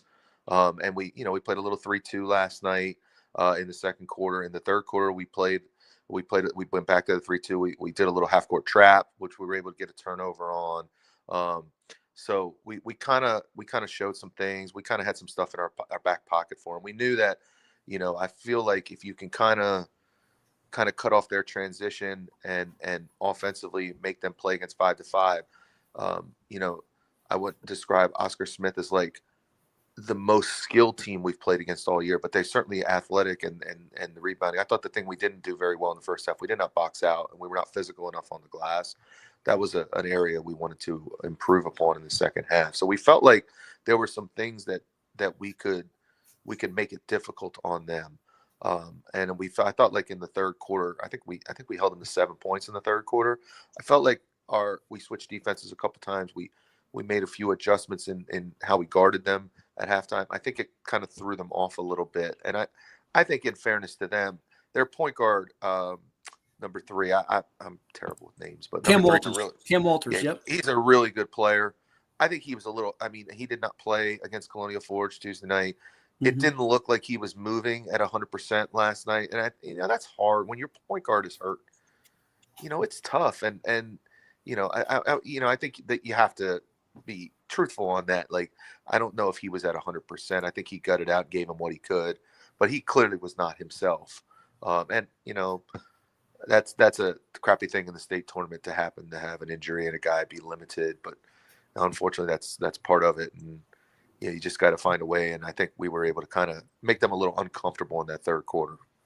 Yeah, had the toe injury that he suffered in last week's region championship win over Lansdowne, which we watched. We're talking with Doug Craig, head basketball coach of the CG Woodson Cavaliers. They're moving on to the state championship, trying to win like they did in 2017 when Ed and I were fortunate enough with Andy Hayes to broadcast on the NFHS network their overtime thriller and win over CD Hilton in a year where they won all their overtime games. Woodson now at 25-4 gets ready to take on South Lakes at 26-4 in the state finals at VCU. I know you and Ed could go for an hour plus reminiscing about all your Pennsylvania grow-up days and also about how this state tournament can be fixed and changed and bettered, which we'll do it at a different episode, a different time, because we're pressed for time today. But I want to know, before Ed jumps back in here with you with a couple questions on the game coming up with South Lakes, we got to broadcast your game here on CoVA Sports TV when you beat Kings Fork in the 7-5-7. How much did you reference that and use that as a learning experience and a tool for what you had on Friday night against Oscar Smith? You traveled to a foreign territory. You're playing a team that's athletic. Certainly it had to help you as you prepare for that game on Friday. Yeah, I think there's some similarities between the two teams, Oscar Smith and Oscar Smith and Kings Fork. I think both are very athletic teams. Both are physical teams. I think both teams are, and I mean this in the most complimentary way, they're a little bit of bullies. They'd like to get up in you and pressure you and make you uncomfortable. So I think they're playing that game certainly helped. You take a long bus ride and you have to play that day and get organized and all that stuff that goes into it. Coach Young would say, yeah, that's a big part of any time you got to travel like that.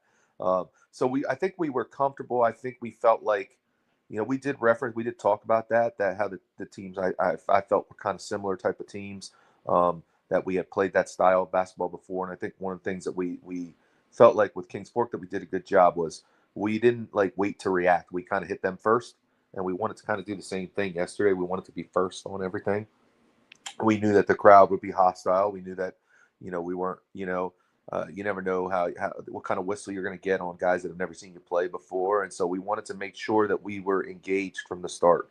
And I think that's important in these kind of games is to not be reactionary, is to impose your style on the other team. I think that was a big part of it last night. We were able to kind of get the tempo of the game where we wanted it.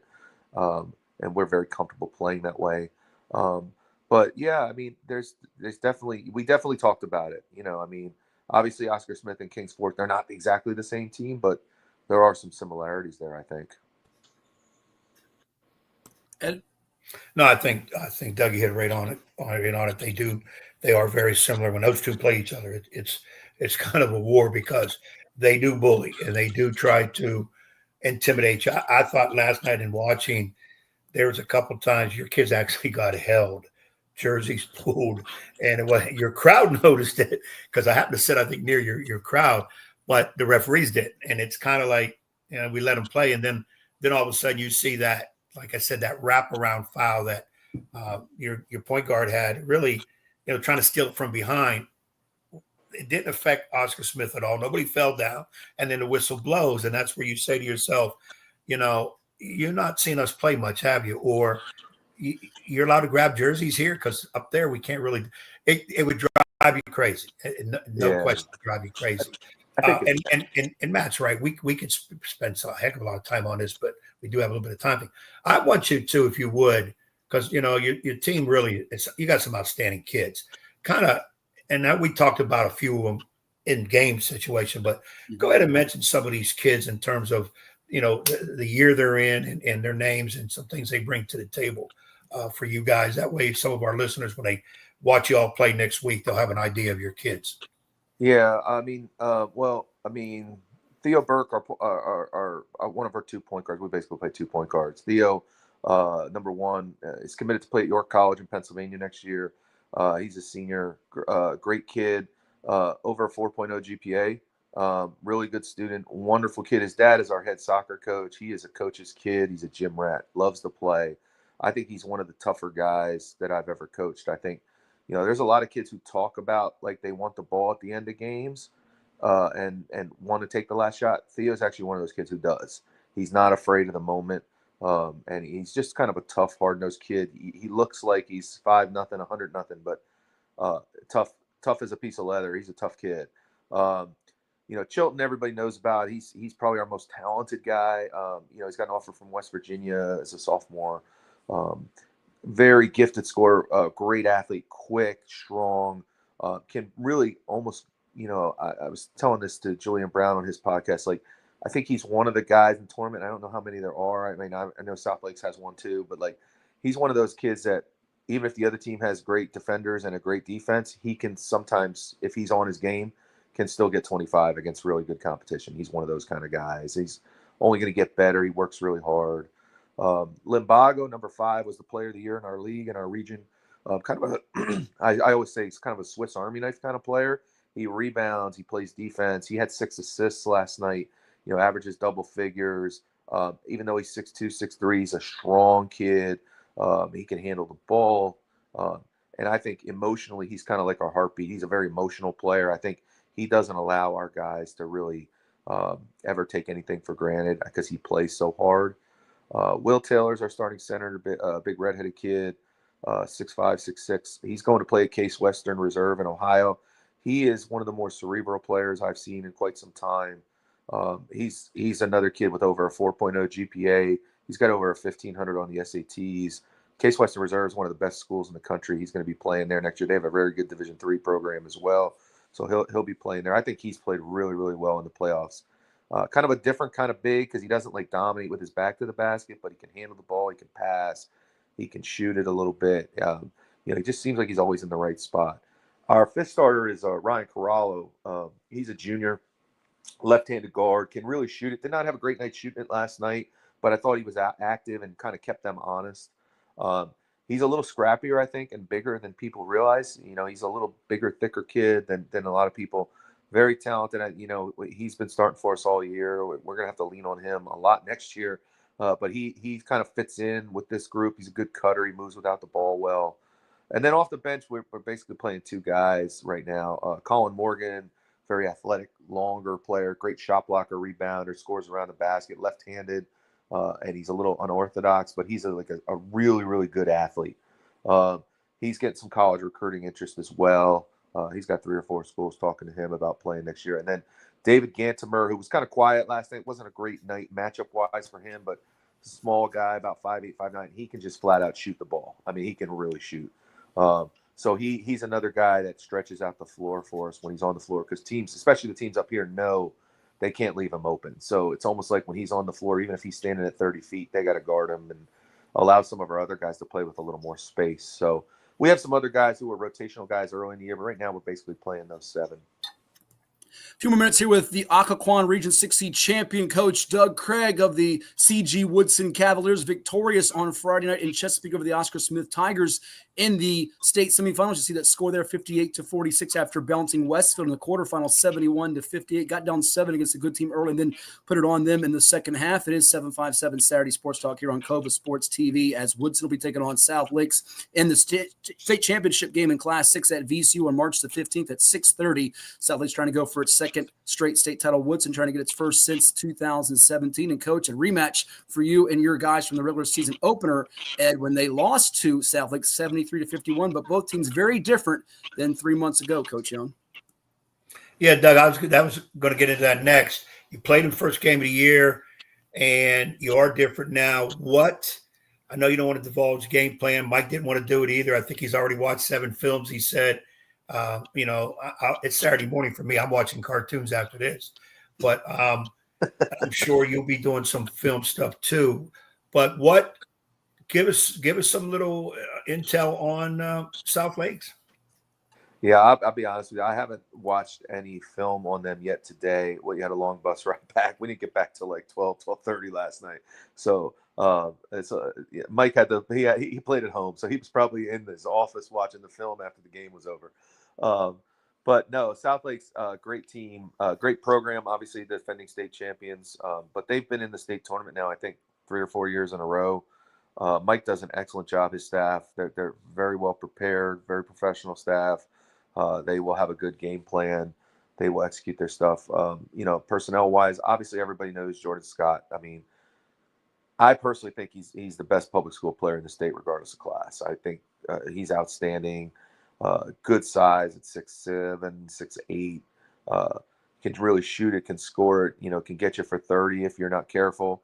But at the same time, too, if you just run double teams at him all night, he's unselfish. I think that's the thing about him that impresses me the most, is he is so unselfish. If you double him, he'll give the ball to some of those other guys who maybe can't get you for 30, but can get you for 15 because you don't guard him, because you're focusing so much attention on him.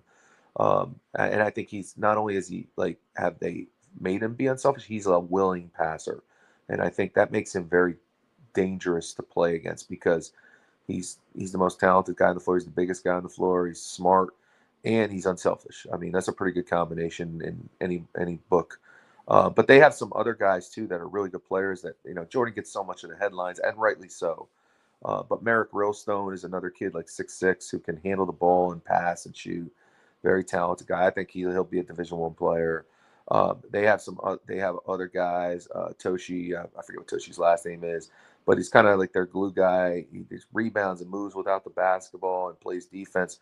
I think one of the things about them when we played them the first time was how big they are. They're just a big team. Like they just got a lot of like positional size at every spot on the floor. They're physical. They get after you. They don't make a lot of errors. I think that's a similarity between both teams. I don't think either team makes a lot of self-inflicted mistakes. So you're going to have to be sound in what you do when you play against them, because they're going to play within themselves and they're going to execute what they do. And they got kids who have been in this big game before. Some of these guys were on the floor last year down at VCU when they beat Patriots. So they're going to have a significant big game experience advantage. And it's just an outstanding team. I think it's a great final. I think, honestly, I felt like the Final Four, I mean, all 4 teams were capable of winning the whole thing. And all very good teams, good coaches. I think this year in 6A, I think there were 5 coaches that had coached a state championship team. Yes. And then you had, Sherm over at Patriot, who's been in the final twice. Coach Griffin down at Oscar Smith, and they've been in the state semifinals several years now. I think they've been in the state tournament now several years. Mm-hmm. So you had a lot of coaches with a lot of like state tournament game experience, and I think it makes it for an interesting tournament. I don't know if you get that every year, like we had it this year. So I think that was one thing that was kind of neat about this state tournament, is that you had, I think, most of the best teams were in it. There weren't a lot of like huge upsets in the region. So you had like the top, basically, district champions almost across the board in the state tournament. And that's kind of cool. And then, Dwight down at Lansdowne has won state title, and they were in the game last night and played well. I mean, I know he's got a young team, but there's some guys who know what they're doing. You really got to be on your stuff when you coach against some of these guys, because they are all excellent. You nailed the storylines right there, Doug, with state championship coaches like yourself, Mike Desmond, Dwight Robinson, Kevin Harris at Westfield, Sherman Rivers and LeVar Griffin have been knocking on the door, and certainly Westfield and Lansdowne, the way they're built, they're going to be in these championship runs for years to come. But I also like the fact you and Coach Desmond, you're class guys, you're veteran coaches, you've won it before, and you know each other's teams inside and out. You give a better breakdown of the other team's personnel than your own sometimes, it feels like. But you've also learned from Coach Young and the mini sandbagging way of playing it coy. Y'all have followed one of the old KG vets on how to do this thing. And, we're just happy to be there. You guys have learned and done it the right way at approaching it. So, Ed, you've taught the next generation well and how you do this. Don't shake your head. We just got to get Ed Krauser. That's all I care about. Coach Young, all these guys who aren't in coaching don't understand that. They think it's sandbagging and stuff like that. But it's the truth. Like, you never like, you can't prepare for a run like this. You don't, like, I knew we had a good team, but I didn't expect to be in the state final. Like, you're just trying to get your kids to play well at the right time and get them to play together. And if you have talent, sometimes the winning takes care of itself. I think everybody from the outside, it's just how we are in this country. Like, with a lot of coach worship, and it's like, at the end of the day, the kids make every single shot, every play. It really, you're just trying as a coach to put them in a position to be successful. And to be successful, they have to make the plays themselves. And Coach Desmond does a great job. He's a great staff. But I will say this for the state final. I'll say something a little controversial. I have the better hair than Mike Desmond. There you go. Bald. He has no hair. I at least still have. It's thinning, but I still have some. And Mike doesn't have any. So I win that matchup.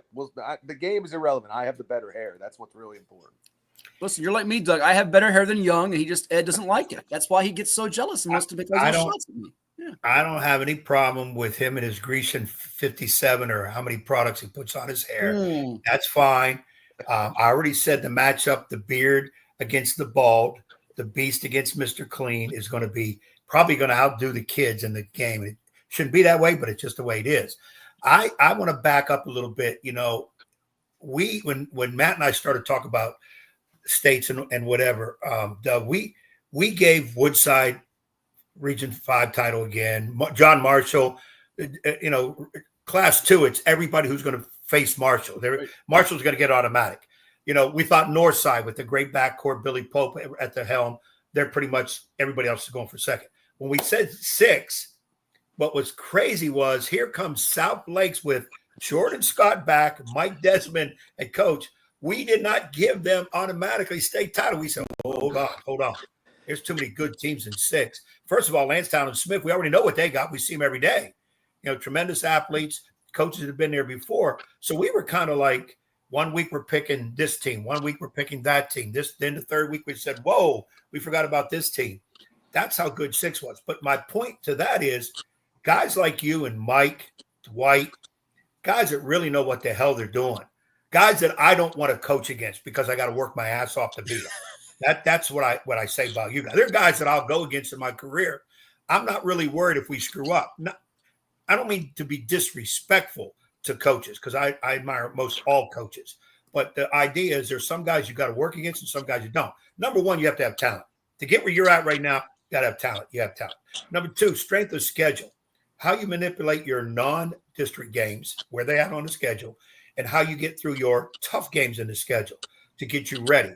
People say, you got to play extremely tough schedule to get to states. I don't necessarily agree with that because if you play an extremely tough schedule and you get your butt beat all the time, you never get to states because we don't have large teams in. So you got to be careful how you do that. And then number 3, which is kind of hidden, you got to have a guy calling the shots who knows what the hell he's doing. And somebody like yourself, like I said, Mike and whatever, and I'm not just trying to love on guys because we got you in front of us. It's guys that really know what they're doing. They coach their kids hard, but yet they defend their kids hard too. Because some coaches scream and yell. I've seen timeouts this year. I don't even know what the timeout was for. It was just screaming and yelling, and nothing got done. And I'm thinking, okay, I got to take note of that because I don't want to be one of those type. And a lot of times, sometimes I take a timeout and let the kids run the timeout. Hey, you're playing the damn game. You got yourself down 10. How y'all going to get out of it? Okay, you tell me. You stand up and let me sit down and you tell me. But you got to sometimes release that. Sometimes coaches don't do it. They try to be in control. Like they don't let their assistant coaches say much. I watched your interaction last night, your assistant coaches. You have great interaction with assistant coaches. Your assistant coaches have say in what they're doing. A lot of teams don't have that. So, it's going to be a great matchup on Thursday because of you guys. You and Mike are very similar. But obviously it's going to be the coaches. I mean, the players are going to win or lose the game. It's not going to be the coaches. And this is the thing I'll say all week on the broadcast. I hate to see the end of the game because you're going to have one team hugging and laughing and feeling great and the other team down and crying. There's no loser in the state tournament game. Think about it. Y'all got there. There's a million other schools sitting at home or in the stands watching. So, yes, it's tough, but I always like to say to our kids, let's take this as a learning experience. You got you veterans coming back. Let's remember this 365 from now. So if we get back here, and it's hard to get back there, we can understand that. So, again, that's what I'm looking at. But, again, the bottom line, the beast, Craig, Mr. Clean, Mike Desmond, already is the storyline. I'm going to pitch that to all the newspapers. I'm going to say it on the NFHS network. So don't mess with the beard. Don't start cutting your hair now. Okay. I know your wife probably go crazy with you, when you're trying to get all lovey-dovey and all that hair is all over her. And she's like, get away, get away. Just tell her one more week. Yeah. And then after that, you do whatever you want.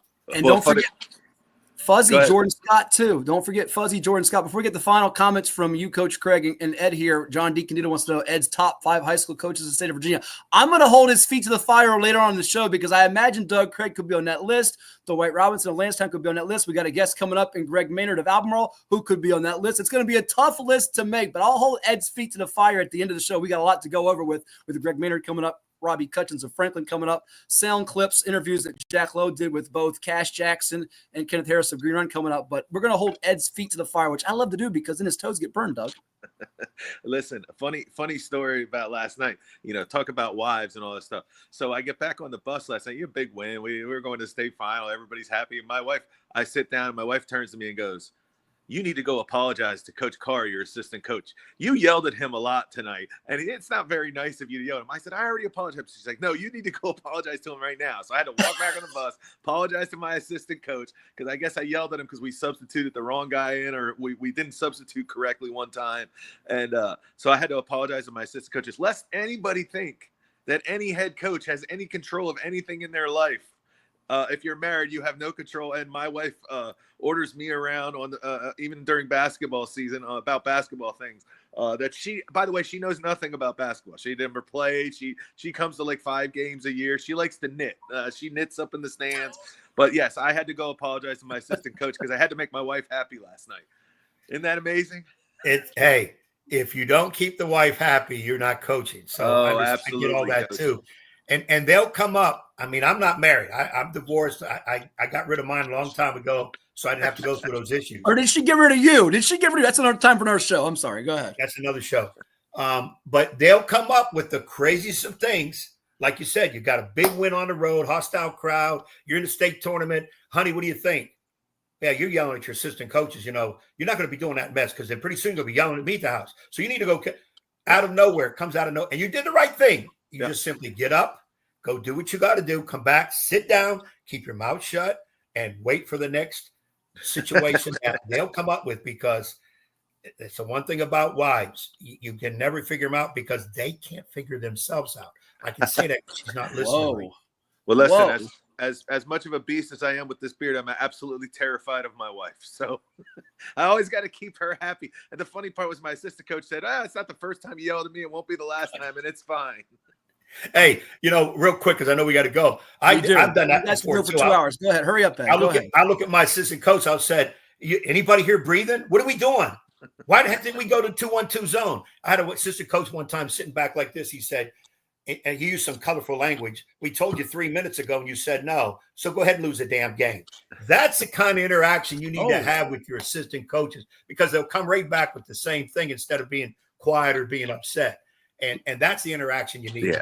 Listen, I am so blessed to have the staff I have. They're so much better coaches than I am, and they make me better and challenge me every day. They make me think about stuff I wouldn't. Any head coach, I think, and I always tell this to young head coaches when they're first starting out, is like, empower your assistant coaches to coach. Let them coach. They're not just there to hold a clipboard. Let them coach. Nobody has the market cornered on ideas and the game. Sometimes you get ideas from assistants that you wouldn't have thought of yourself, and you should want people to challenge you and to think about things that you wouldn't normally think about. And that's how you get better. I'm blessed. Zach Carr, Rich Avio's a longtime head coach, was a head coach at Yorktown for 20 years. Josh Peters. I have one of my former players, Andre Pacheco, on staff this year. All these guys are helping me get this team. It's not just a Doug Craig show. These guys do so much work behind the scenes and help our kids. And I wanted to make sure I acknowledge them publicly, because they do such a great job to help our kids. And they're the real reason that this group has been coming together. I think our staff does a great job. That's awesome. And as always, Coach, don't forget about Mrs. Craig. A happy wife means a happy life. And we'll be looking forward to next Saturday, Coach. South Lake, CG Woodson, the nightcap of the Class 6 finals there at VCU on March the 15th. All the best to you and your squad, and we'll see you next weekend, my friend. All right, Matthew, Coach Young, thank you guys so much for having me on, and I look forward to seeing you guys next week. Absolutely, see you up there. Coach.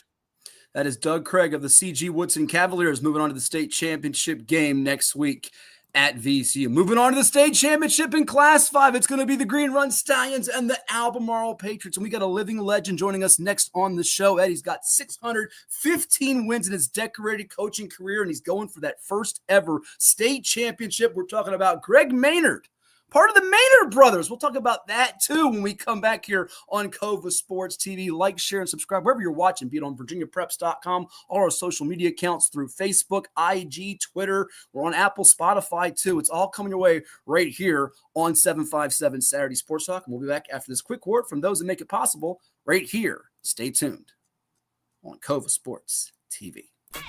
For any athlete, making it to the top sometimes comes with a few steps back.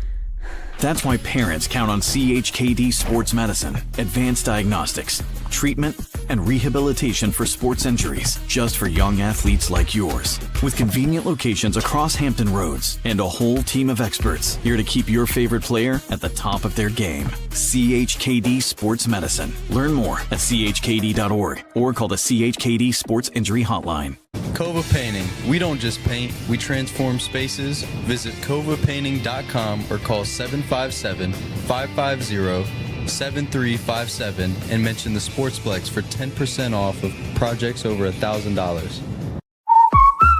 What's up at DQ? Oh, just the best deal ever! The $7 bacon cheeseburger meal deal. Bacon cheeseburger for a limited time, plus fries, drink, and a sundae. Yeah, this is not the time to be modest. It's all full size for just $7. And there's bacon on that burger. The $7 bacon cheeseburger meal deal. Now, for a limited time on the $7 meal deal lineup. Only at DQ. Happy tastes good. What does happiness mean to you? Being in the ocean with you, watching you catch super fun waves. In Virginia Beach, happiness is breaking barriers and savoring the sunshine. I couldn't pick a better place or a better person to be with. This is what makes me happy. Happiness is going all out. And taking it all in. Here, happiness is whatever you make it. Find yours in Virginia Beach.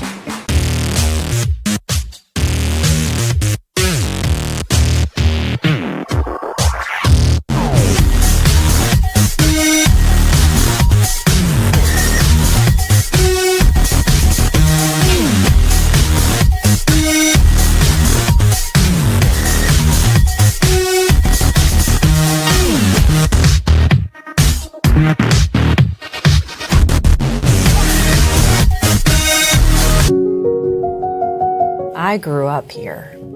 I know this town. I know the people here. More important, they know me. As a banker at Town Bank, we become part of the communities we serve. The people who bank with us, our members, know us. When you bank with Town Bank, you'll know your banker. You'll know you can reach us, and you'll know we're here for you. Hampton Roads has a long-running high school and college sports tradition. It's time to give them the spotlight they deserve. This is 757 Sports Talk. Here are Matt Hatfield and Coach Ed Young.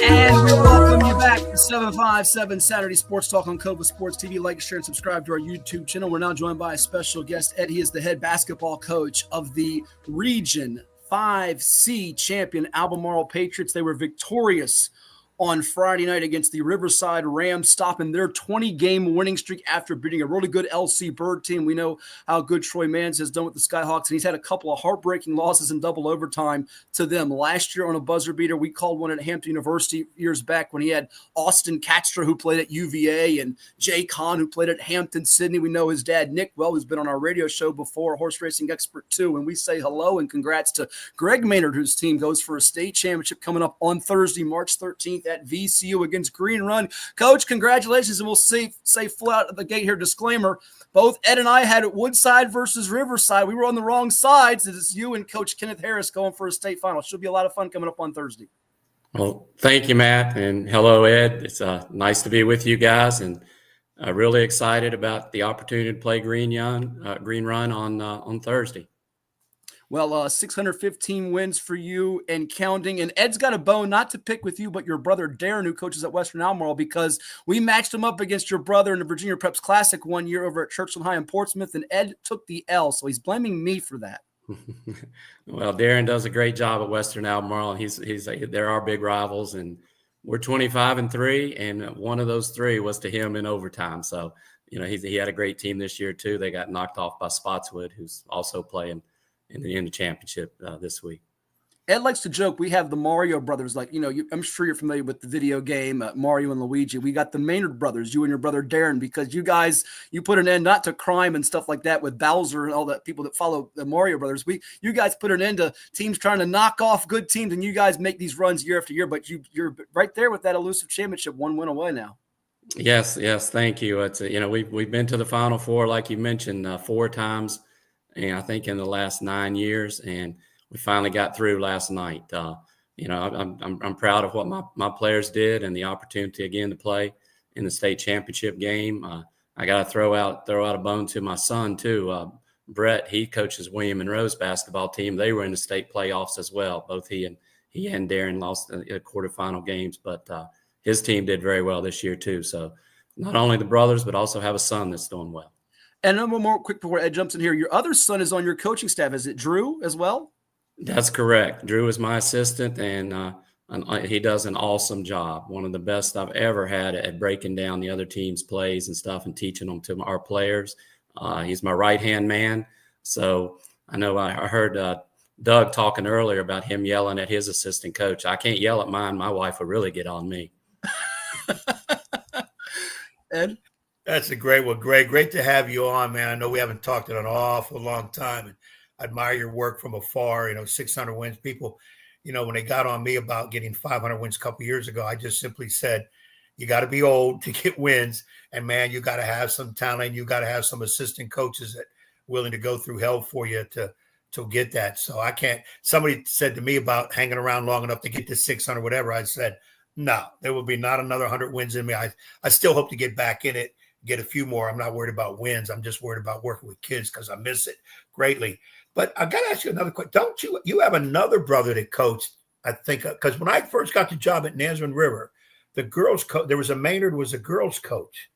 Yes, I do. Mike, my youngest brother, he moved on to William Monroe too, and that's actually who Brett took over after Mike got out. But Mike's a great baseball coach. His team is at William Monroe's won state championships in baseball, and he did a really good job in basketball while he was coaching there too. But I know he was down at Nansemond River for a while and coached basketball and I think maybe softball as well.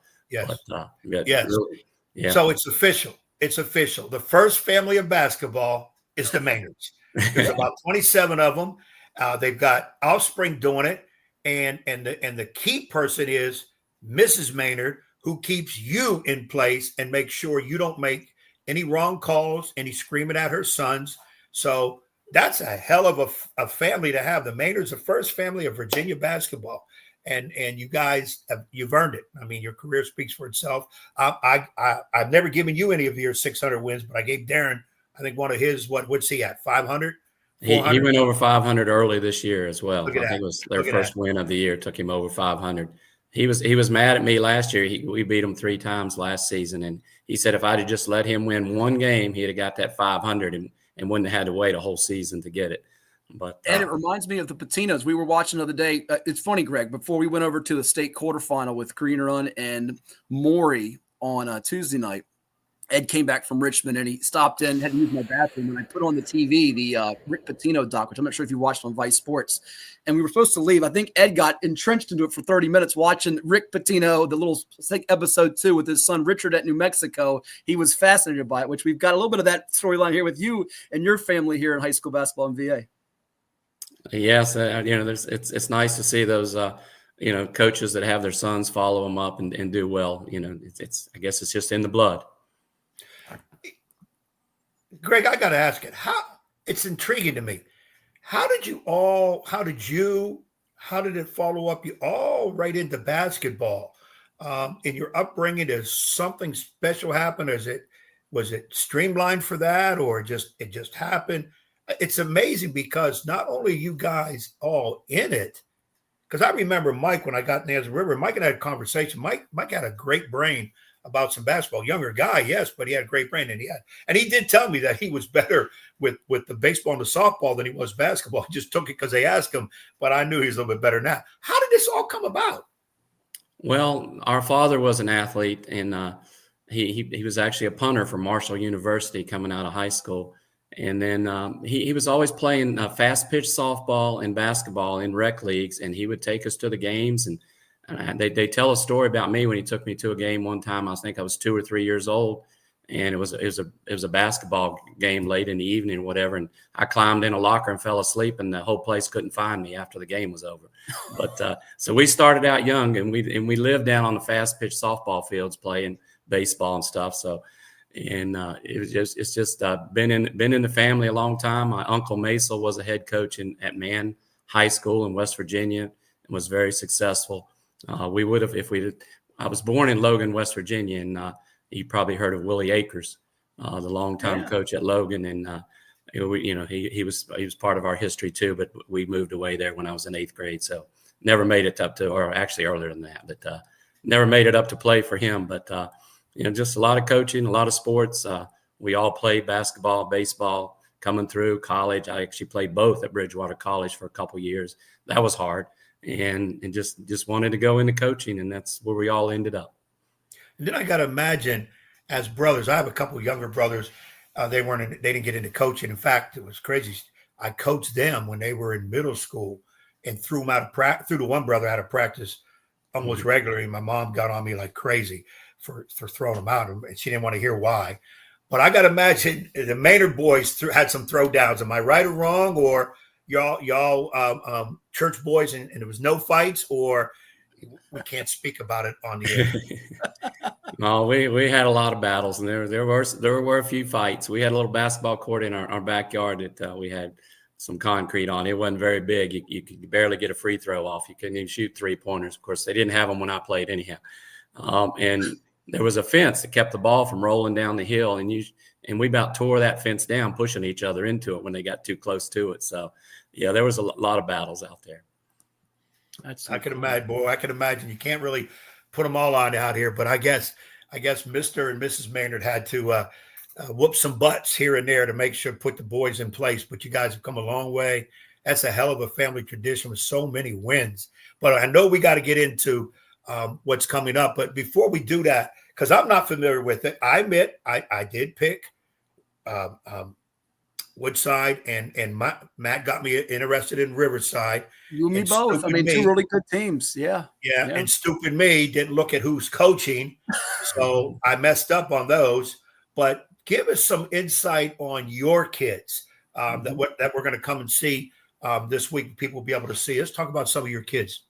Sure. I'd be happy to. But before I do that, I want to congratulate Coach Harris and Green Run on their great win against Woodside. You know, they knocked off a team that's been the state champs for 2 straight years and has a big man going to VCU. So we're going to have our hands full. But I've got a very balanced team. My point guard had a great game last night, Isaiah Harris. He was Player of the Year in the Jefferson District.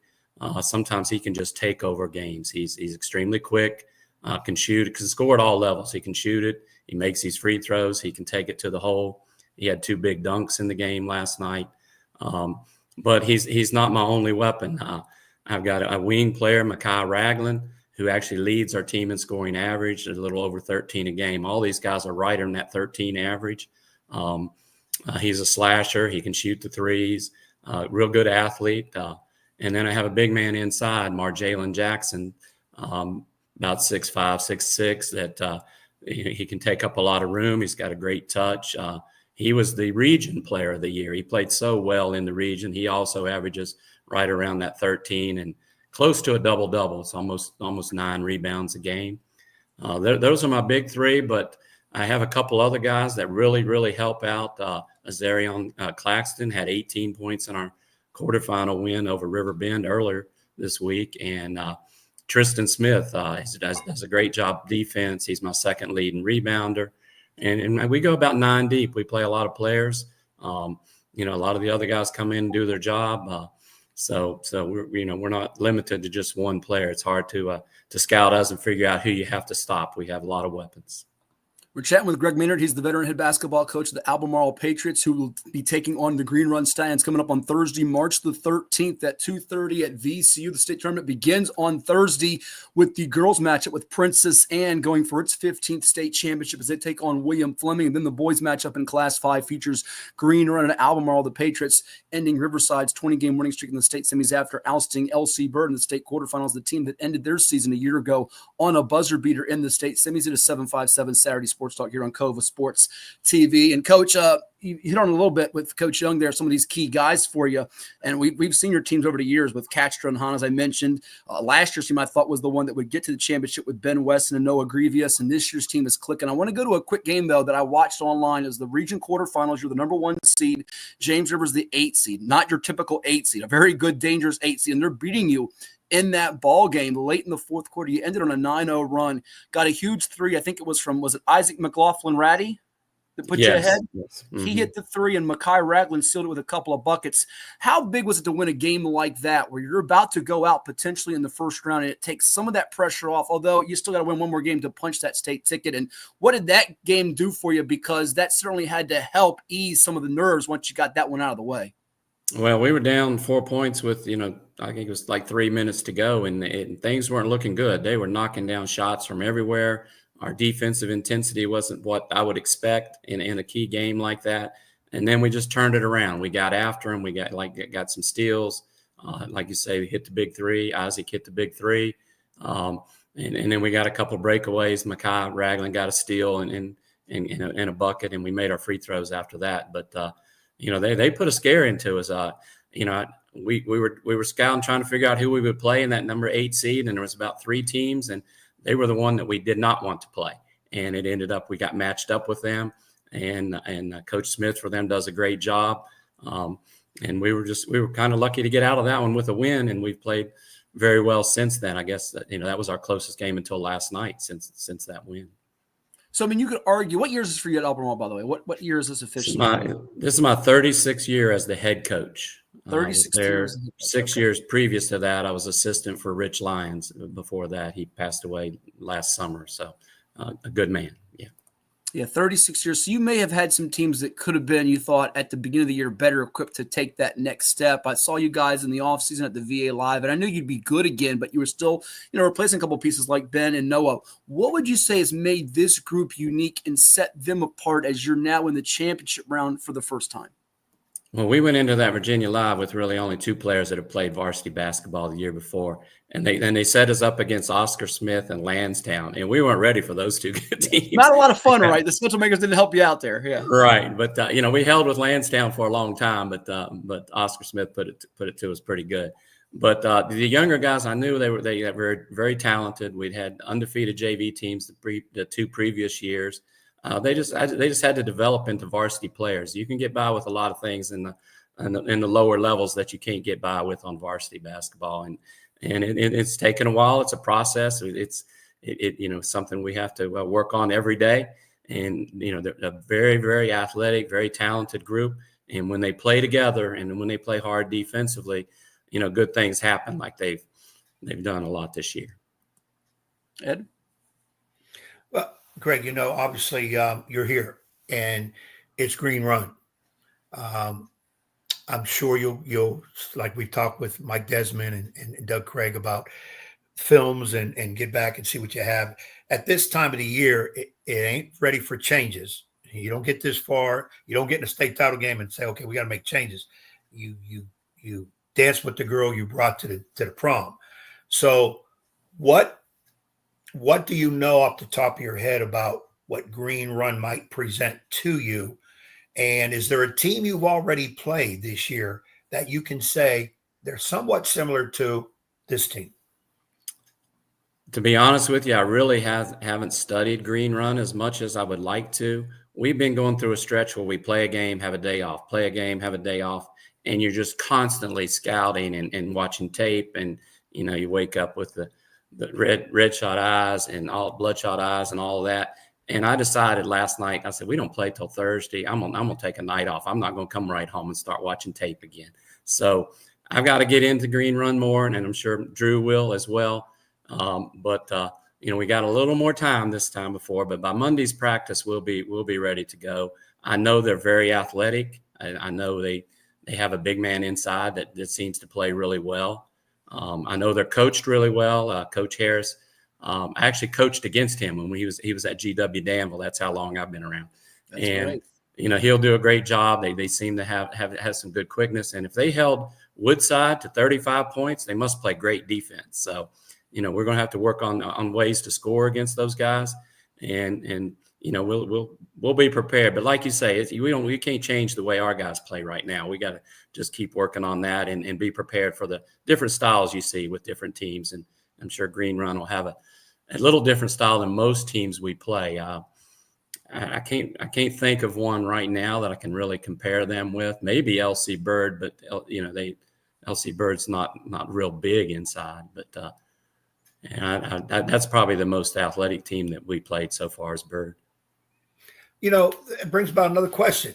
And you say, all right, today I'm just going to kind of relax a little bit. We don't play till Thursday. Plus, you're going to put some work on your assistants, which is the way to do it. See, us veteran old guys know it. Doug and Mike, the 2 guys are watching film like crazy. Now, Doug got in late after his wife got on him for yelling at assistant. He had to do some extra house duties. So he'll watch film. Me, I'm watching cartoons. It's Saturday. I ain't got to worry about film anybody. But take us through what you will do. More than likely, I don't know if you're going to do anything on tomorrow, Sunday, but going right up to Thursday in terms of getting your squad ready, behind the scenes of the Albemarle coaching staff as to getting your squad ready for state championship game. Well, Drew and myself both will watch a lot of their games, as many as we can find, and try to break them down. And then we'll plan our game plan, and then we'll set up our practices according to what we need to work on, to execute that game plan. And again, it's kind of a relief to have 3 days to do that, Monday, Tuesday, and Wednesday, as compared to what we've been going through with. Well, we did have 2 days before the Riverside, but all last week we played Monday, Wednesday, and Friday in the regionals, and it's just such a rush to get all that done. And I got to be completely honest, I did watch a little bit of them this morning. So I took last night off, but I got this morning I had to get a game on just to get a feel of what, the little bit that I told you there. So it'll be, a work in progress leading to Monday's practice. Okay, now you get into practice during the week. And I do know as coaches, sometimes, how we gear our team early in the year, a lot of skill work, a lot of conditioning work. And then as you get into league play or games, you got to get into scouting reports, what the other team does. So, and those practice early might be 2.5 hours, whatever. Now we get to the end of the year where we cut things down, try to save legs a little bit. How do you mesh your practices? Like, what will you do in practice? Is it strictly Green Run, or do you do some of your stuff? Is there any drill sessions going on? How do you structure your late practices now this coming week? Well, it'll definitely be a balance of working on Albemarle basketball, which is number one priority, and then also getting in some of the things that we need to do to be successful against Green Run. It won't be all Green Run, that's for sure. We've cut practice down to, hour and 45 minutes or so at this time of the year. We haven't had a Saturday off in a long, long time. So I told them, I want you to see you Monday with fresh legs and ready to go, and, giving them 2 days off here. So, it'll be a combination of the drills that we normally do, our progression throughout the season, all of them a little bit shorter nowadays, than they were at the beginning. And then also our team play and our scouting report as well. It's Greg Maynard, the head basketball coach of the Albemarle Patriots, going for that first state championship when he's got 615 career victories, a Region 5 seed crown in the title game. And I told us to Ed, and I do sincerely mean this, Coach, not every matchup do we feel like we've got two quality people that run their programs the right way, but we definitely feel that way with you and Green Run in this matchup, and we'll have a lot of joy for whoever wins it. Certainly there's always sadness for whoever ends up runner-up in any of these championship games, but it should be a lot of fun coming up on Thursday, and we're privileged to be on the broadcast coverage with it on the NFHS network. So if you can't make it to the Siegel Center to support on and root on either Albemarle or Green Run or just whoever's playing in the building, you can watch it with us on the NFHS network. Always a pleasure, my friend, and we look forward to it. Safe travels, and we'll see you on Thursday. Thank you very much for having me on, and I'm looking forward to it as well. We'll see you up there, Greg. Good luck to you. Thank you. And it's Coach Greg Maynard with us here on 757 Saturday Sports Talk. Albemarle going for some history coming up on Thursday at VCU in Richmond. Stick around. You'll hear from Green Run Coach Kenneth Harris and Kass Jackson after last night's win over Woodson. That's coming your way with Jack Lowe here on CoVA Sports TV. In fact, after the break, you'll hear from Kass Jackson before we bring in another special guest. The Region 1A, check that, Region 1B champion Franklin Broncos will be in the championship round at VCU against George Wythe, and Robbie Cutchins, who came on last week, will stop by for a few minutes to give us his thoughts. And our man Keith, who told us, Ed, I didn't even know this, Keith is a Franklin graduate. How about that? I thought he went to Sussex. At least that's what he graduated from like 5 high schools. Yeah, that's what he said. He just walked across anybody's stage. We'll get to the bottom of that when we come back here on CoVA Sports TV after you hear from Kass Jackson with Jack Lowe. But we have to pay the bills because that's how we stay on with you on CoVA Sports TV. And that means you hear from a few of the sponsors that make it possible for us. Stay tuned. What is more? Is it more reps, more strength, more stamina? We say it's all of that, but it's greater than just what's in the mirror. It's about improving your mental and physical health. More is a feeling of achievement, fulfillment, confidence. It's looking better, feeling better, being better, and it's our mission to get you there. Because here, you are more. One Life Fitness.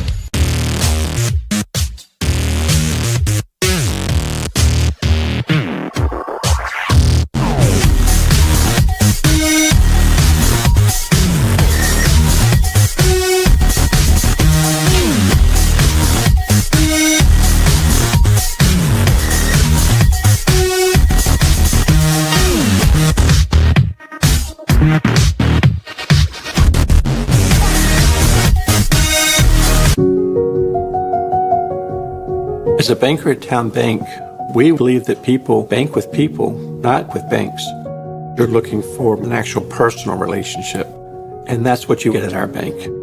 You get that person that gets to know you, gets to know your business, is there for you. I think that is what motivates us, what drives us, and the idea that we are trying to serve others and enrich lives, I think is very true.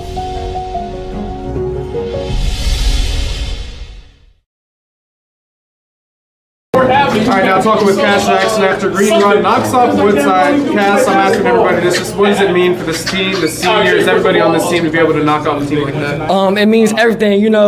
We came a long way, and just going out there and playing hard and just taking pride in defense. It just means everything to us. We just hate losing. Couldn't lose today. Yeah, and you guys, it's been a hump for you guys last year during the regular season this year, but you finally get over it. Just what's it mean to finally, I mean, you've been through it, you're a senior on this team, you've played so many big games, to finally get over that hump, and now you get to go to Richmond. Talk about the week. It just means a lot. You know, Woodside is a 2-time state champion team. They knocked us off last year. They beat us earlier in the year, and this game today, everybody knew what to do, including me. Name for them, Messiah Will Stevens, point guard. He's obviously very good for Woodside. You seem to do a great job containing him defense. We talk about that matchup and how you are against him. He's a great point guard. You know, he controls that team very well, and it's just me stepping up to the plate, stepping up to the table to play defense and lock up and stay in front of him. And as your teammate Trey, I've got to ask you, you're a student in high school, so you had to sit through school all day today, all day yesterday. Just what's it like sitting in school today, trying to wait for tonight, also just not getting distracted? It's really nothing, you know. I'm a student athlete, so the day didn't go by slow at all. You know, I was excited for this game, but just staying focused on my schoolwork and making sure I do my work, so I won't have to worry about nothing. There you go. Now you guys get to go to Siegel Center. You got to wait a whole week. Then you go to Siegel Center at VCU. You're gonna play Albemarle. Just what's that matchup going to mean to finally get there and just try and get it done? I haven't seen them yet, but we're going to prepare. We're going to watch film. We're going to get our bodies right. We're going to recover, and we'll be ready coming. What is it? Thursday? Yep. Thursday. Yes, sir. Thursday. This is 757 Saturday Sports Talk. Here are Matt Hatfield and Coach Ed Young. And we're back with you here on 757 Saturday Sports Talk on CoVA Sports TV. We'll be joined in just a second by Robbie Cutchins, head basketball coach of the Franklin Broncos. Ed, but you heard from Kass Jackson. We've got Kenneth Harris coming up in a little bit. We've also had on Greg Maynard of Albemarle, Mike Desmond of South Lakes, Doug Craig of CG Woodson. It's been a jam-packed show. Like, share, and subscribe with us and interact with us on the program. But your thoughts on the PG for the Stallions, who certainly made some key plays in the fourth quarter down the stretch against another very good point guard in Messiah Wells Stevens, who's headed to Radford. Kass, I tell you, I've seen a lot of games this year. If I'm picking an all Ed Young seen team this year, he's on it. He might be that starting point guard. Of course, I love that kid, Doug's kid, Chilton from Woodside too, and then Woodson from Woodside. So it'd be tough to. Adrian Newton at Morey too. Won't leave him out. Yeah, that's another. Boy, I tell you what, I would be set at point guard. I've got 4. Man, that would be it'd be tremendous to try to knock that down. But kid is big time. He plays his best in the big moments, the big time of the game. I thought what I saw of him, especially last night, handled the pressure coming at him that Woodside really throws at you. And he went against another stud with Messiah coming at him and made some key shots. The only thing I would get on Kass throughout the year is you got to be a little bit better at the foul line. It's been a little bit of an iffy area for him, but he made 2 big ones last night to push it from 1 to 3. So kudos to him there. Yeah, that was real big because he's going to have the ball. He's going to get fouled. Yeah. And most good coaches are not going to foul great foul shooters. They're going to look for guys that can't hit it. So, and the ball's going to be in his hand because he handles so well. He's the calming factor for that squad. He's the straw that stirs that drink, so to speak. So he has to be out there. And I think he handles himself very well. He doesn't seem very boastful, flashy, whatever. Kind of knows what is expected of him, and he handles it, which not a lot of teenagers can do. And he calms his teammates down because, like I said, there are some times he has a couple teammates come down and they jack that shot up. Yeah. Coach, I felt it. Coach, I was open. It doesn't matter. That could be very costly in the heat of a battle against a team that's pretty good. And Kass seems to be able to speak to his teammates and they seem to be able to respond to him. So that's big. Look who now joined us on the program. At this time, we're joined by the head basketball coach of the Franklin Broncos, 1B champs, and you didn't jinx him, Ed. He's in the state finals. I didn't pick him last week. Ed picked you, Coach, and you're in the championship round. And by the way, Lamar Barrett, NBA scout, Franklin native, is scrambling right now. He's trying to get in the building. I don't know if he's trying to get into freebie as a media credential, what he's doing, but he's got to be there at Franklin. He's gathering up all his Franklin friends. I think he's got to leave the SEC or Big Ten tournament. Robbie Cutchins with us. Coach, congratulations. You're playing for the hardware. Thanks, guys. I really appreciate it. Hey, I told this nut job I'm going with Franklin. He says Well, look, a couple things I got to get out of the way real quick. I got 3 things I've been sitting here listening to some great interviews, okay? And you've been on for an hour waiting, so we thank you immensely. Yeah, no, much love, man. I love listening to these coaches. These guys are very knowledgeable. They know the game. They've been around the game, and it's just a lot of fun all the way around. So I've enjoyed sitting in the background and listening. But last week when I got on, you guys were talking about teams scoring 100, 110, 120 points. And obviously, I told you that scared me to death. It takes us 3 games to even remotely get close to that. Right. Today, when I get on, you're talking about Ed Young crowd surfing. Now, that really makes me nervous. I hadn't had any breakfast this morning. I didn't get to bed about 4 o'clock this morning. But these are things that are really unwelcoming, if you will. Hey, Rob, you now see what I got to put up with. And these previous coaches, they tell me, they said, Ed, I don't know, how the hell you do it with him? I go, I'm serving now so I can get to heaven later. Okay. I love it, man. That's good stuff. But all due respect, Ed, I really appreciate you believing in us and believing in what we do, because obviously I need Matt to keep picking against us, because that is working in our favor. It is. Normally when we stop, I tell the guys, hey, we go to McDonald's because we can't afford anything else. But last night we ended up going to Cookout, and as we're walking into Cookout, a couple of my assistants said, hey, Cut, have you noticed Hatfield ain't picked us yet? I said, man, that's why we're going to Cookout. Keeps picking us, we're good. Yeah, that's why you're going to Cookout. But I don't. I kind of was picking with my heart instead of my head, because Lancaster's pretty damn good. But I said, hold on, I'm going to go with it. What the hell? Because Robert's got. I know you. I know you a little bit more than I know the Lancaster people. He's got his kids playing hard. I know you've been through some stuff this year. And it's not one of your better teams. I mean, I've had to go get some of your better teams. Like, what the hell this year I picked to play this guy for?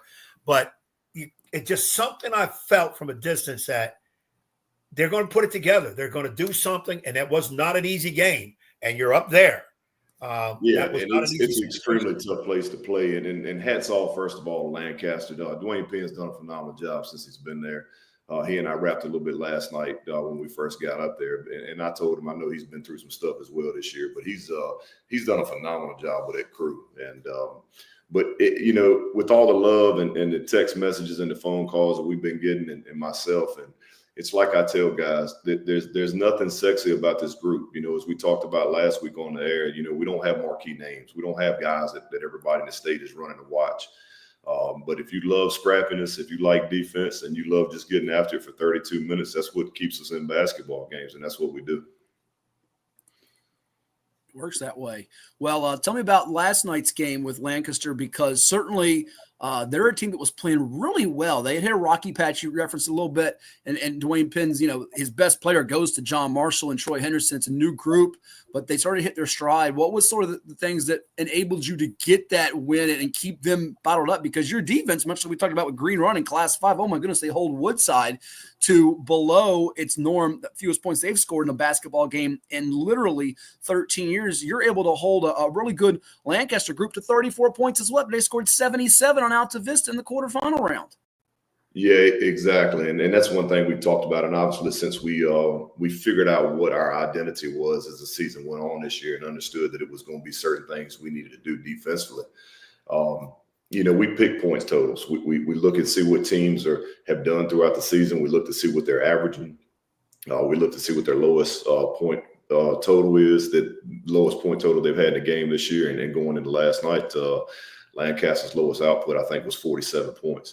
So we made it a point to say, hey, okay, guys, if we can hold them under 50, we got a chance in this game. Now, granted, I didn't know until after the game, because I was talking to one of the radio guys up there before and after the game, and I laughed. I said, well, I didn't know we had to hold them under 40 because we weren't going to score with 41 points. But bottom line, if you play defense, you can stay in basketball games. The kids doing a phenomenal job. And now, Ed, they take on a machine in George Wythe that can really shoot the basketball. And in terms of points being scored, they do it at a different level than just about anybody in Class 1, as they're averaging, I want to say, about 73, 74 points per game. So it's going to be a big challenge. 75. 75. I was up by 1 or 2. I had to look at that last night on the way home. I said, good gracious, let me see how bad it is. So.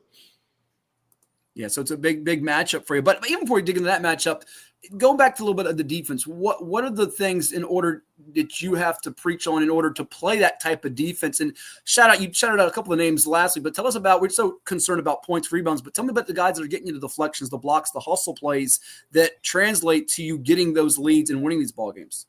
The cool thing about it is, obviously, you have to have some speed. You have to have some athleticism. And a lot of times in some of these other coaches, we talked about guys that are on college radars, et cetera, that have the basketball talent, if you will. But we've taken a lot of our athleticism and our speed and tried to put them in the right spots. And once kids understood that, hey, you flying around and causing ruckus and contending shots and contesting shots or whatever and cutting off drives doesn't necessarily mean that we have to get traps and steals all the time. It just means that you're keeping them in front. You're making them force up bad shots. You get some long rebounds, and it slows the game down in a sense that until kids actually see it, they don't understand it. And I think that's one thing in the second half of the season, and as we started to make this run, that the kids have really, really got excited about, because then they found out what their true identity was, and they've been able to get after it. Ed? Well, I think, Rob, it's easy to sell offense because ball and basket, when they're little and they grab a ball, the first thing they do, they bounce it. If you put a basketball in, they'll throw it in. So the defense is where we have our struggles of making kids really buckle down and try to make them understand, as good as an offensive player you can possibly be, there's only one ball. But on defense, there's 5 positions. Yeah. And apparently you have sold that. And you're not in a big crowd, because a lot of really good coaches have trouble selling the defense, and now they have to think, damn, we're gonna have to score 80 points because we can't hold anybody under 77. But your guys have done it, because Lancaster, again, is a team that can score it. You're going to play with a team that can score it. And is there any reward system, trick system that you got your kids to say, you know what, coach, we got this. We're going to play the D. We're going to defend that. We're going to go for that loose ball. We're going to get deflection. Anything in particular you've done, or it's just a buy-in period? It's just a buy-in period, Ed. It's nothing one thing. And like we talked about last week, obviously I'm big on culture. I talk about it all the time because that's what I say to the kids. You buy into a culture, you can be successful once you find out what your identity is. And when you have kids coming up and asking, hey, Coach, what's their highest point total of the year? But what's their lowest point total of the year? Can we hold them to this? They don't care what they're doing individually. They don't care about who's scoring this and who's doing that. Yes, we have guys that lead our team offensively, obviously. Christian Grant's done a phenomenal job with the ball in his hands. Our big man, Kamari Hicks, who I also think is one of the better players in the state at our level, has done his thing this year. But just like last night, he didn't have a big offensive game, but he altered a ton of shots and he pulled down 11 rebounds. He had a huge game against Northumberland in the quarterfinal game the other night, but you just never know whose night it's going to be. And I think that's one thing that makes this group special. And just like last night, not a very high scoring game. So you get a couple guys that knock on double figures, but you got other guys that are making all the plays that aren't in the stat book. And that's what makes this team so special. Robbie Cutchins, head basketball coach of the Region 1B champion Franklin Broncos, our guest here on 757 Saturday Sports Talk on CoVA Sports TV. Franklin in action coming up on Friday, March 14th at 2:30 at the Siegel Center in Richmond. VCU to take on George Wyth's Bulldogs, 26-4. They've been ranked number 1 in the state all year, has Wyth. And Franklin coming back from a 2-8 start. They put a lot of schools that were in the Class 6, Class 5, Class 4 levels to help prep them for their Tri-Rivers District and the region tournament that they had. And here they are playing for the state championship. First time, is it since 93 or 94, Coach? 93. It's the only time Franklin High School has been in the state championship game. How about that? And that was a few years after our buddy Lamar, Ed. I think Lamar graduated there in the 80s before he went to Elizabeth City State. So pretty neat run here for these Broncos. Well, with Lamar, I don't know. I think Franklin was probably his best 9 years of his life. I don't know if he just ran across the stage or he just left. I don't know. He ain't listening right now, so I can say that. No, but he's at some game, so he's not listening. You're right. Yeah, he's handling business, but he's going to make sure he represents the Broncos one way or the other at VCU. Yeah. Well, listen, I even had I was with, as you know, Coach, I was with our OD women's basketball team in Florida, Pensacola, and Fortunately, big shout out to Kieran Donahue, former men's assistant coach and was interim coach last year for Jeff Jones. He's given me a ride back to the airport yesterday, and he's like, I was telling Dennis Wolf, our buddy Lamar's got to represent Little Franklin High School next week in the state championship. They win tonight against Lancaster, and lo and behold, you did it. So it's even made the word all around the globe right now. Yeah, man, it's awesome, man. I think we touched on it last week, man. The 1A level gets undersold a lot, in my opinion, and the Northern Neck is full of athletes. They got great support up there. But Chuck and I, the AD from Lancaster, were texting a few minutes ago, and he's like, man, I think we had over 1,300 people there last night, and I'm like, it just shows, man, you put good products on the floor, good programs on the floor, a lot of good things happen, communities come together, and the fan support was awesome from both sides, from Lancaster and Franklin represented well up there. Yeah, we got to shout out some guys that are former real quick coaches and ADs that are watching, principals like Andrew Duggan at South Lakes, who was watching over with Mike Desmond. I know you got a lot of respect, Ed, for Chuck Parrish over there too. Yeah, I mean, I concur with what you're saying. I coached at Little Suffolk High School when I first came to Virginia. We won the '87 state title, went to states a couple years, and it was, we beat people like Booker T.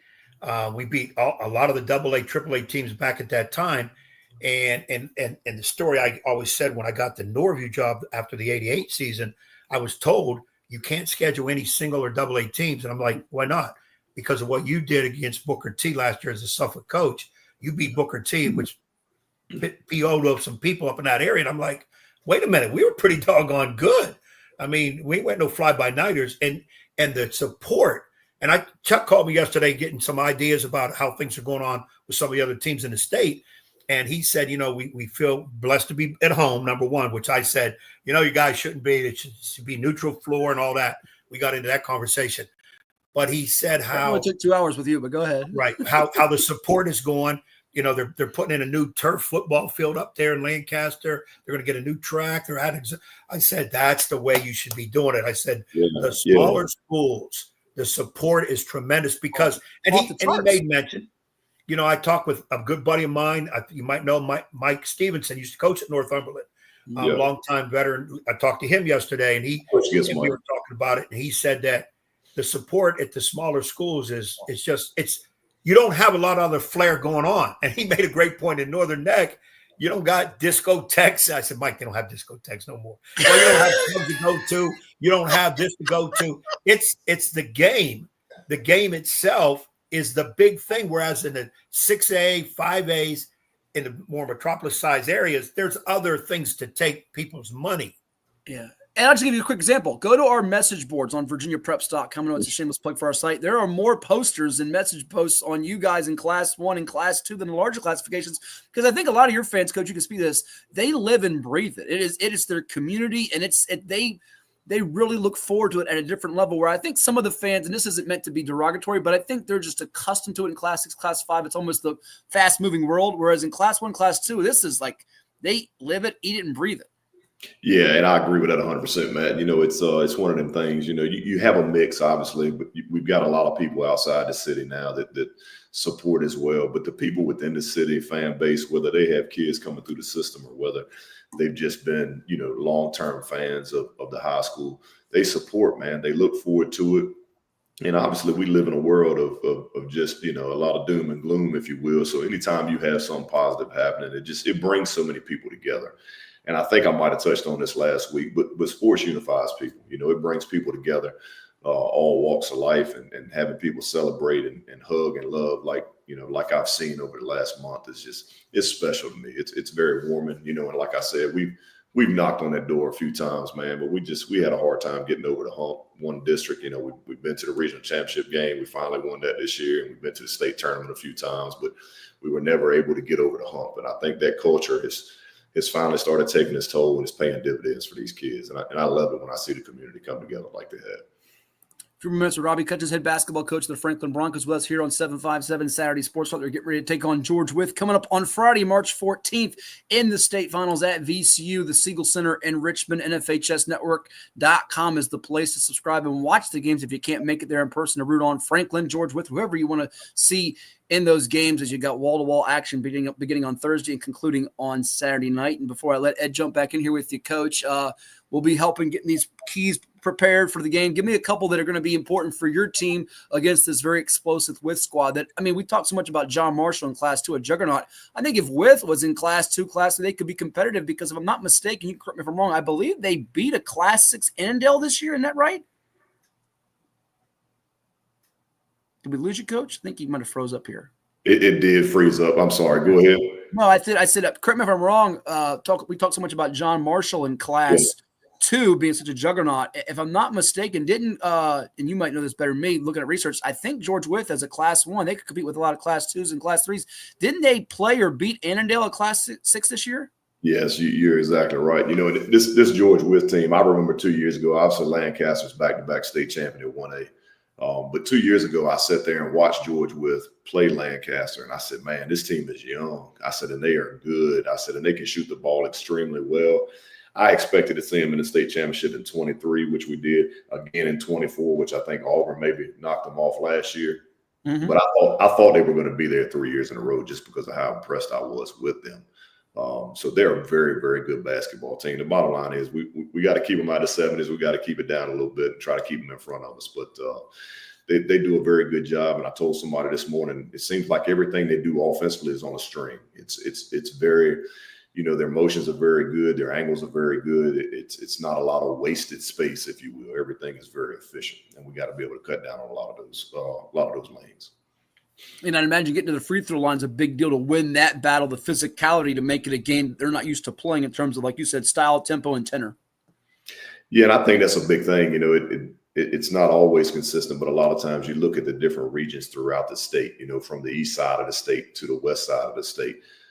Sometimes you have extremely good shooting basketball teams on the west side of the state, it seems like, throughout years past. But there are also some very good defensive teams on the west side of the state, but then you bring, extremely good defense from the east side, and it just kind of counters, and you kind of hope that's kind of what happens this go around. It kind of balances things out, and we can make it a heck of a basketball game. Ed? Robbie, we talked with Doug Craig, Mike Desmond, and Greg Maynard before you. As I think you heard some of those. My comment to them, some of them was, okay, what do you guys do now in taking us through preparation?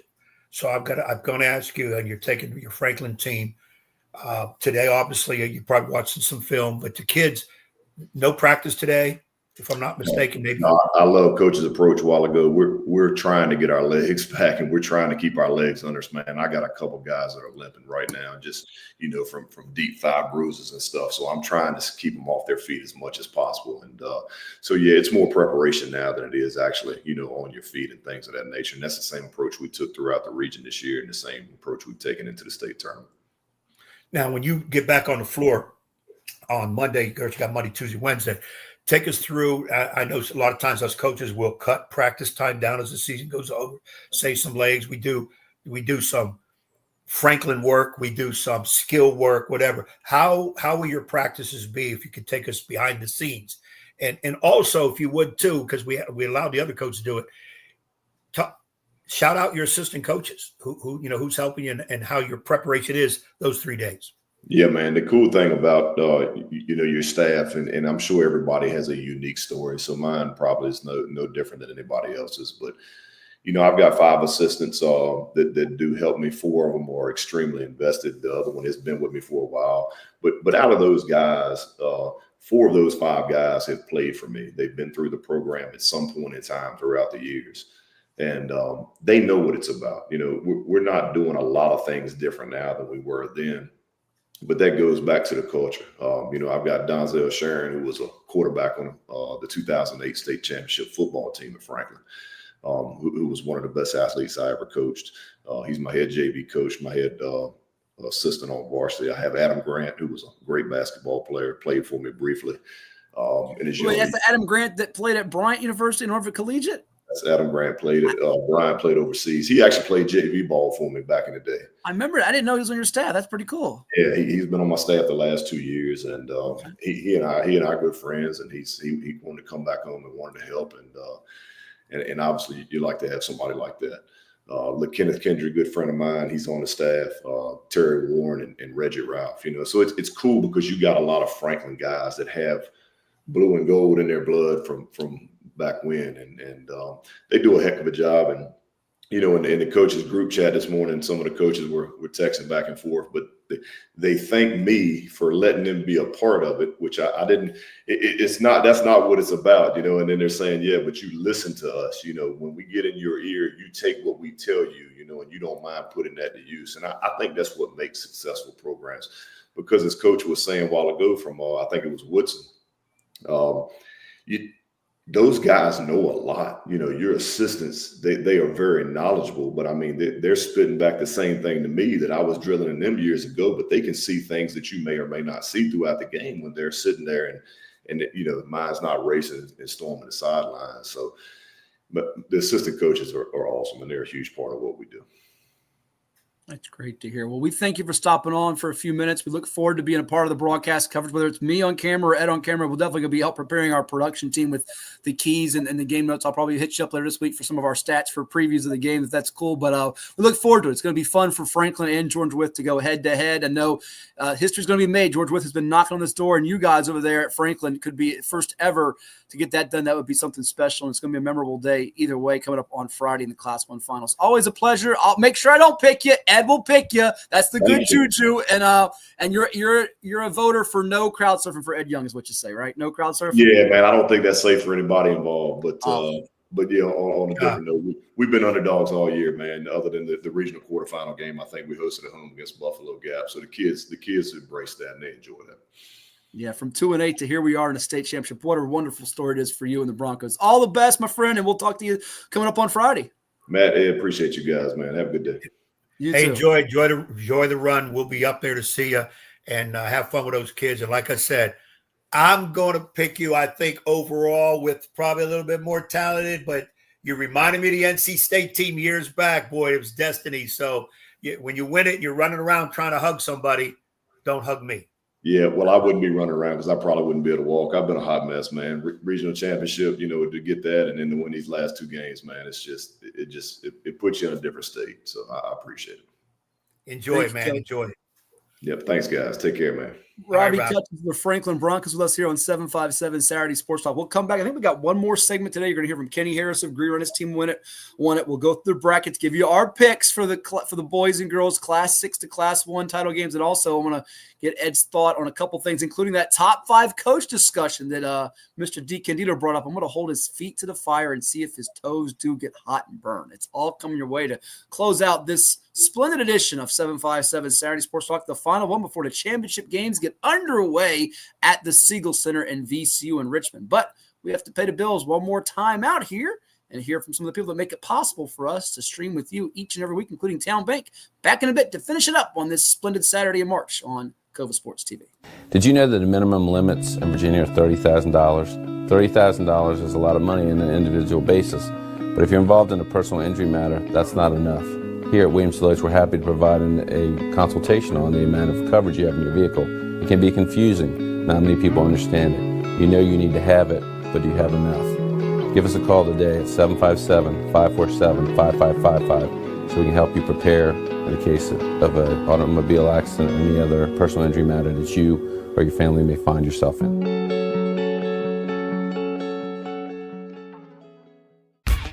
For any athlete, making it to the top sometimes comes with a few steps back. That's why there's CHKD Sports Medicine. Advanced diagnostics, treatment, and rehabilitation for sports injuries, just for young athletes like yours. What's up at DQ? Oh, just the best deal ever! The $7 bacon cheeseburger meal deal. Bacon cheeseburger, fries, drink, and a sundae. No time to be modest. It's all full size for just $7. Right now at DQ. Happy tastes good. Well, it's everybody's favorite time of year again. Time to prepare to make your annual donation to that infernal revenue service. And if you're like me, you need help. Help to keep that donation as small as possible. So get off your W-2 and call John Maynard at John's Tax Service. 455-6763. As a banker at Town Bank, we believe that people bank with people, not with banks. You're looking for an actual personal relationship, and that's what you get at our bank. You get that person that gets to know you, gets to know your business, is there for you. I think that is what motivates us, what drives us. And the idea that we are trying to serve others and enrich lives, I think is very true.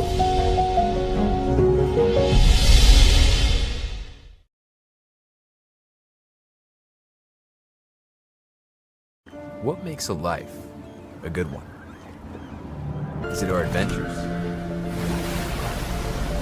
Or the friends we find along the way? Is it the challenges we conquer together? Maybe it's the people's lives we touch every single day. So, what makes a life a good one? You'll have to figure that one out for yourself. After more than 50 years of innovation, AstroTurf still leads the way. The inventor of artificial turf does it all, right here in the USA. We engineer, test, manufacture, and install the world's most innovative fibers and turf technologies, with over 30,000 tracks and fields worldwide. AstroTurf, powered by Sport Group. Here you go. Give me a prediction about the American League East. Who's going to win it?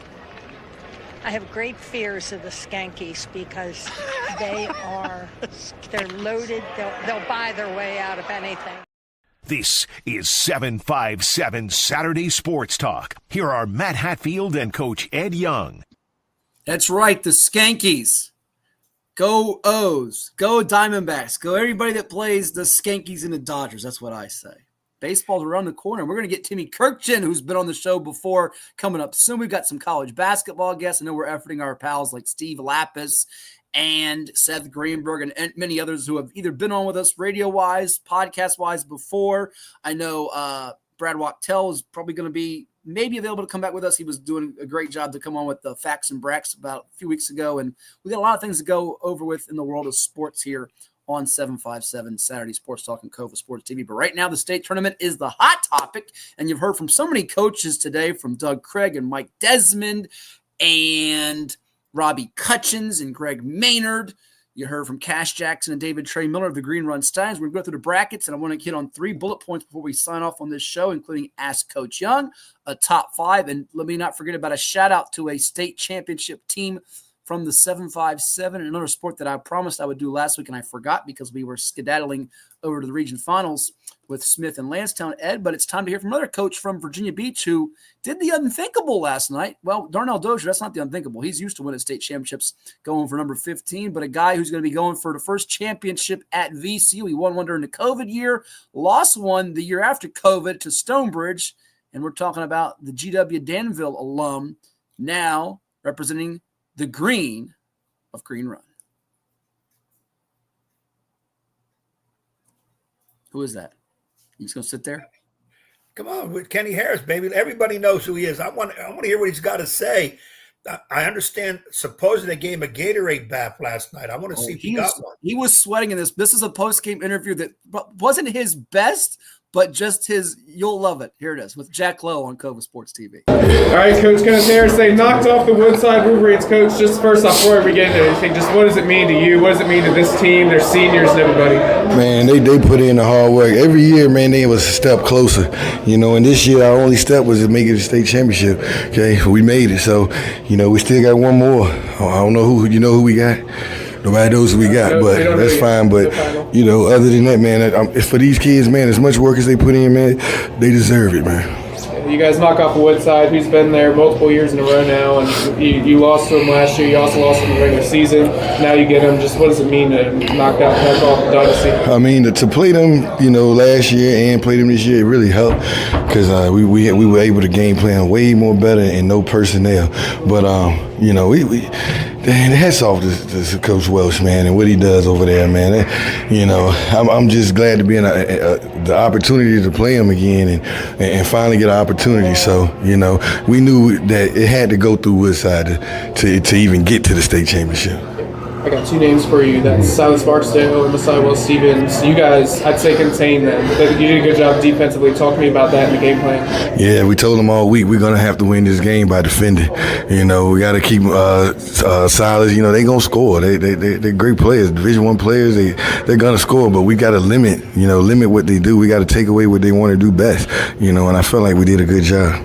Coach, you're soaked. Your team celebrated you in the locker room. Just talk about this team's culture. Everybody seems to love each other. They seem to have no more fun playing with any other team than themselves. Just talk about the culture of this team. Man, the culture is excellent, man. They play for, like you just said, they play for each other. We told them today, man, y'all like a Voltron, man. You know, we need everybody, the head, the leg, the everything, man. So, you know, to put it together, you know, with my coaching staff, heck of a staff, man. We put a good game plan together, man, and we really, you know, found a way. And now you got to wait a whole week, and then you go to Siegel Center up in Richmond at VCU. Just what's the next week going to be like? How are you going to keep yourselves working in practice? How's that going to go? I mean, we're going to need it, man. We you know, you get the game plan, and that's always good. And the injuries, man, those are two important things, man. So, you know, we know we're going up against a good team, whether it's Riverside or Albemarle, you know, but we know it's going to be a good team, and it's going to be a good game. That was Kenneth Harris with Jack Lowe on CoVA Sports TV. He was sweating a lot. He didn't know who he was going to play at the moment. And I think he dropped 39 mans. And was that 2 minutes and change? I think it was 39 mans. Come on, man. Yeah, it looked like he had just played the whole game. Yes. He was going through it. And by the way, if you know Larry Obama, who comes on during the week with Johnny, Jack, Don Swell, and the boys, and we've had Larry on our show before from the pilot, does an awesome job. He's got a great video for folks to check it out on his Twitter feed, LH Obama. It's in the pilot article too, where he gives his assistant Rod Cooper a hug, and he was stomping. I don't know if you had checked out of the gym yet to beat the traffic and beat the rush, Ed, but it's a pretty funny video. It is worth checking out if you haven't yet. Yeah, I wanted to be able to stay, and I should have, to kind of get that feel of what it was like, because I know he's been knocking on that door for a bit. But it was jam-packed there last night, using one of your phrases. So I had my car parked not in a regular spot. So I said, let me get out before the rush does so I can get back, because Ocean Lakes is out there ways too. But it's real. Kenny is real. And when he's not, that nobody else isn't. But, you know, his emotion is real in that. And he does a great job with his kids.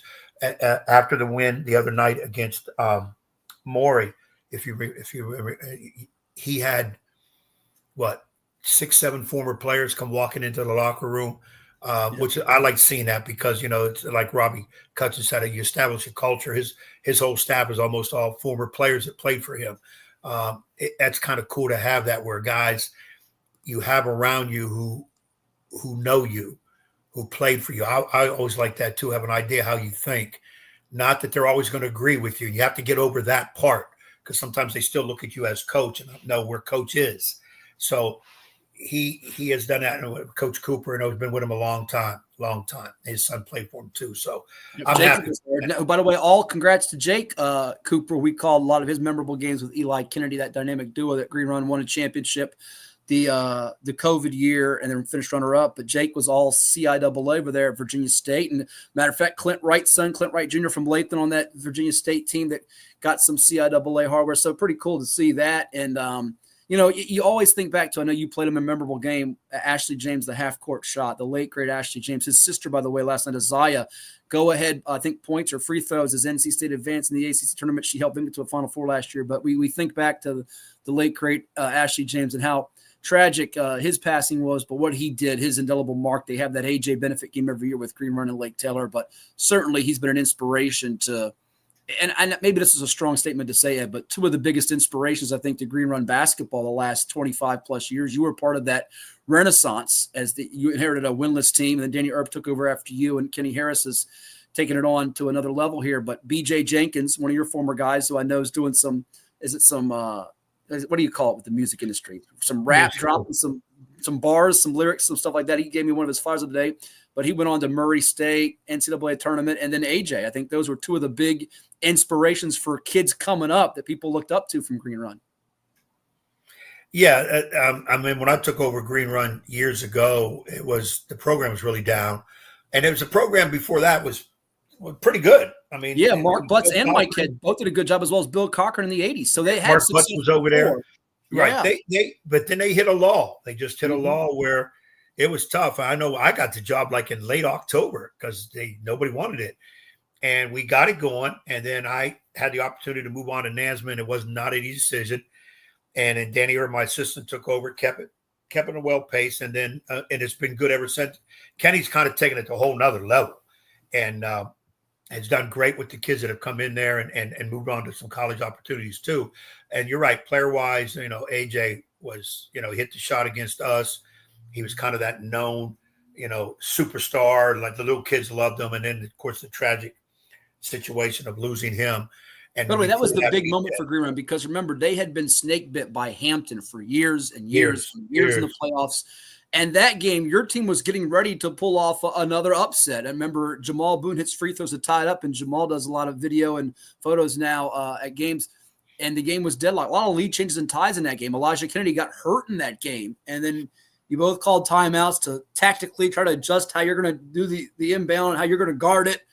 And he hits a shot that will live on in infamy, one of the great shots in tournament history, regional states that come to mind. If you're doing a Sports Center top 10 of VHSL game-winning shots, if it's not one of the top 10, it's somewhere in between. It's on that list of shots to win a game. And certainly I think that was a breakthrough moment for that program. And a lot of programs, Ed, state programs, you have to have that breakthrough moment. That was theirs. Yeah, and now they're getting a shot out there. And, of course, we interview these guys today. We hear them, and they still got a game to go. Game, the championship game. You got to be careful because, yes, you want to get there, but you don't want to just be happy to get there. You want to try to win it. And I understand these guys a little bit today, but Monday for sure, they'll bring it all back together, get them refocused, cut out all the flack and whatever, and then try to get really into that. And that goes back to what I said. I just wish this tournament was at one site from game one on. Give them that total atmosphere that they're there. Even if team has to stay overnight, a night or two, because they're winning. It's part of that aurora of what a state tournament is. Give them that total feeling. Because some of these kids won't play college ball. Some of these kids, this will be their only shot at a state tournament or something this big, unless they go on to a college team and they play for a national title on a college level. So let's make it big for them. Let's make it really, really special. And I'm just hoping it will happen eventually. I don't know what the state. I know there's other things, and we've talked about this. And like you said, we could have a show just on that. And maybe we need to do that with some state representatives and say, okay, let's figure this out. How can we do this? That we can. But, it needs to be there. And, Green Run is one of our local teams along with Princess Anne. Mm-hmm. That will be trying to get a state championship. I know I feel real good about Princess Anne. It's not, you got to win it. It's not just handed to you. Well, let me pause right there. Just 3 from the 757. It was a rough day mostly, but you got Green Run boys, Princess Anne girls, Franklin boys, if you count them in the 757, because they are. A lot of teams went down, though. Hampton and Manor girls, which you go to in a moment. Lansdowne and Smith boys go down. Hampton boys went down after trying to defend it in the quarterfinal round. Woodside boys go down to Green Run. So it's an interesting group, as Juanisha Evans-Wilson chimed in here. Great job, Coach, and Stallion States. Here we come. KBez23 on Twitter said, thank you, Coach Ed. State tournament needs to be at one venue. Nova Hoops Legends mentions. That's our buddy Julian Brown all the time. VA needs a commish for B-ball to make this happen. Maybe we can make Ed the commish. Good Lord, if that happens, help us. No, they want me because I'm going to do it right. No more excuses. ODU, RU, LU, JMU, GMU, William & Mary, UVA, Virginia Tech. List goes on. They can make it happen, but they're scared. They scared is what he says. But I don't know. I don't know if they're scared. It's just, and I know there's other things you got to think of. But I'm sorry, unless my little brain can be educated, you've got a year to work stuff out. You get to these colleges, and the colleges stop trying to make money off the high schools. Cut your thing down. You take a loss. You take a loss. You're going to have concessions, whatever. There's parking, whatever. You got a lot of high school kids and parents on your college campus. Let's make it a true state tournament. I just wish the kids, coaches, can have this to go through. Like a little town like Franklin. Those single A schools, the 2A schools. Make it even more big time for those people. So, but again, we're not the powers that be. But if I was, trust me, I'd make this thing work in some manner, somehow. We're going to get this done. Well, let's on this extra long edition of the program, because we'll be a little bit condensed next week, because we'll be broadcasting games next Saturday at VCU, and then we'll do a recap show, I'm sure, maybe a little bit of a mini preview show. But we got 3 items I want to hit on, and we'll go through the brackets here swiftly as we can, which is never that swiftly. You got South Lakes and Woodson in the title game in 6. Do you want to make a prediction now, or make everybody have to go to VirginiaPreps.com later to see it? You got a quick gut feel, a bold prediction yet? You want to hold off on it? No, this one I got to do. Back and forth. You're rocking back and forth. I got to look at this one. I have an idea where to lean, but I'm not going to divulge that right now. Okay. We both had Lakes and Smith. I'll be the guy on the limb right now. Well, I'm feeling South Lakes takes it. I had them over Smith, but I'm not going to be surprised, at least if Woodson wins it. Doug does an outstanding job. His kids are good.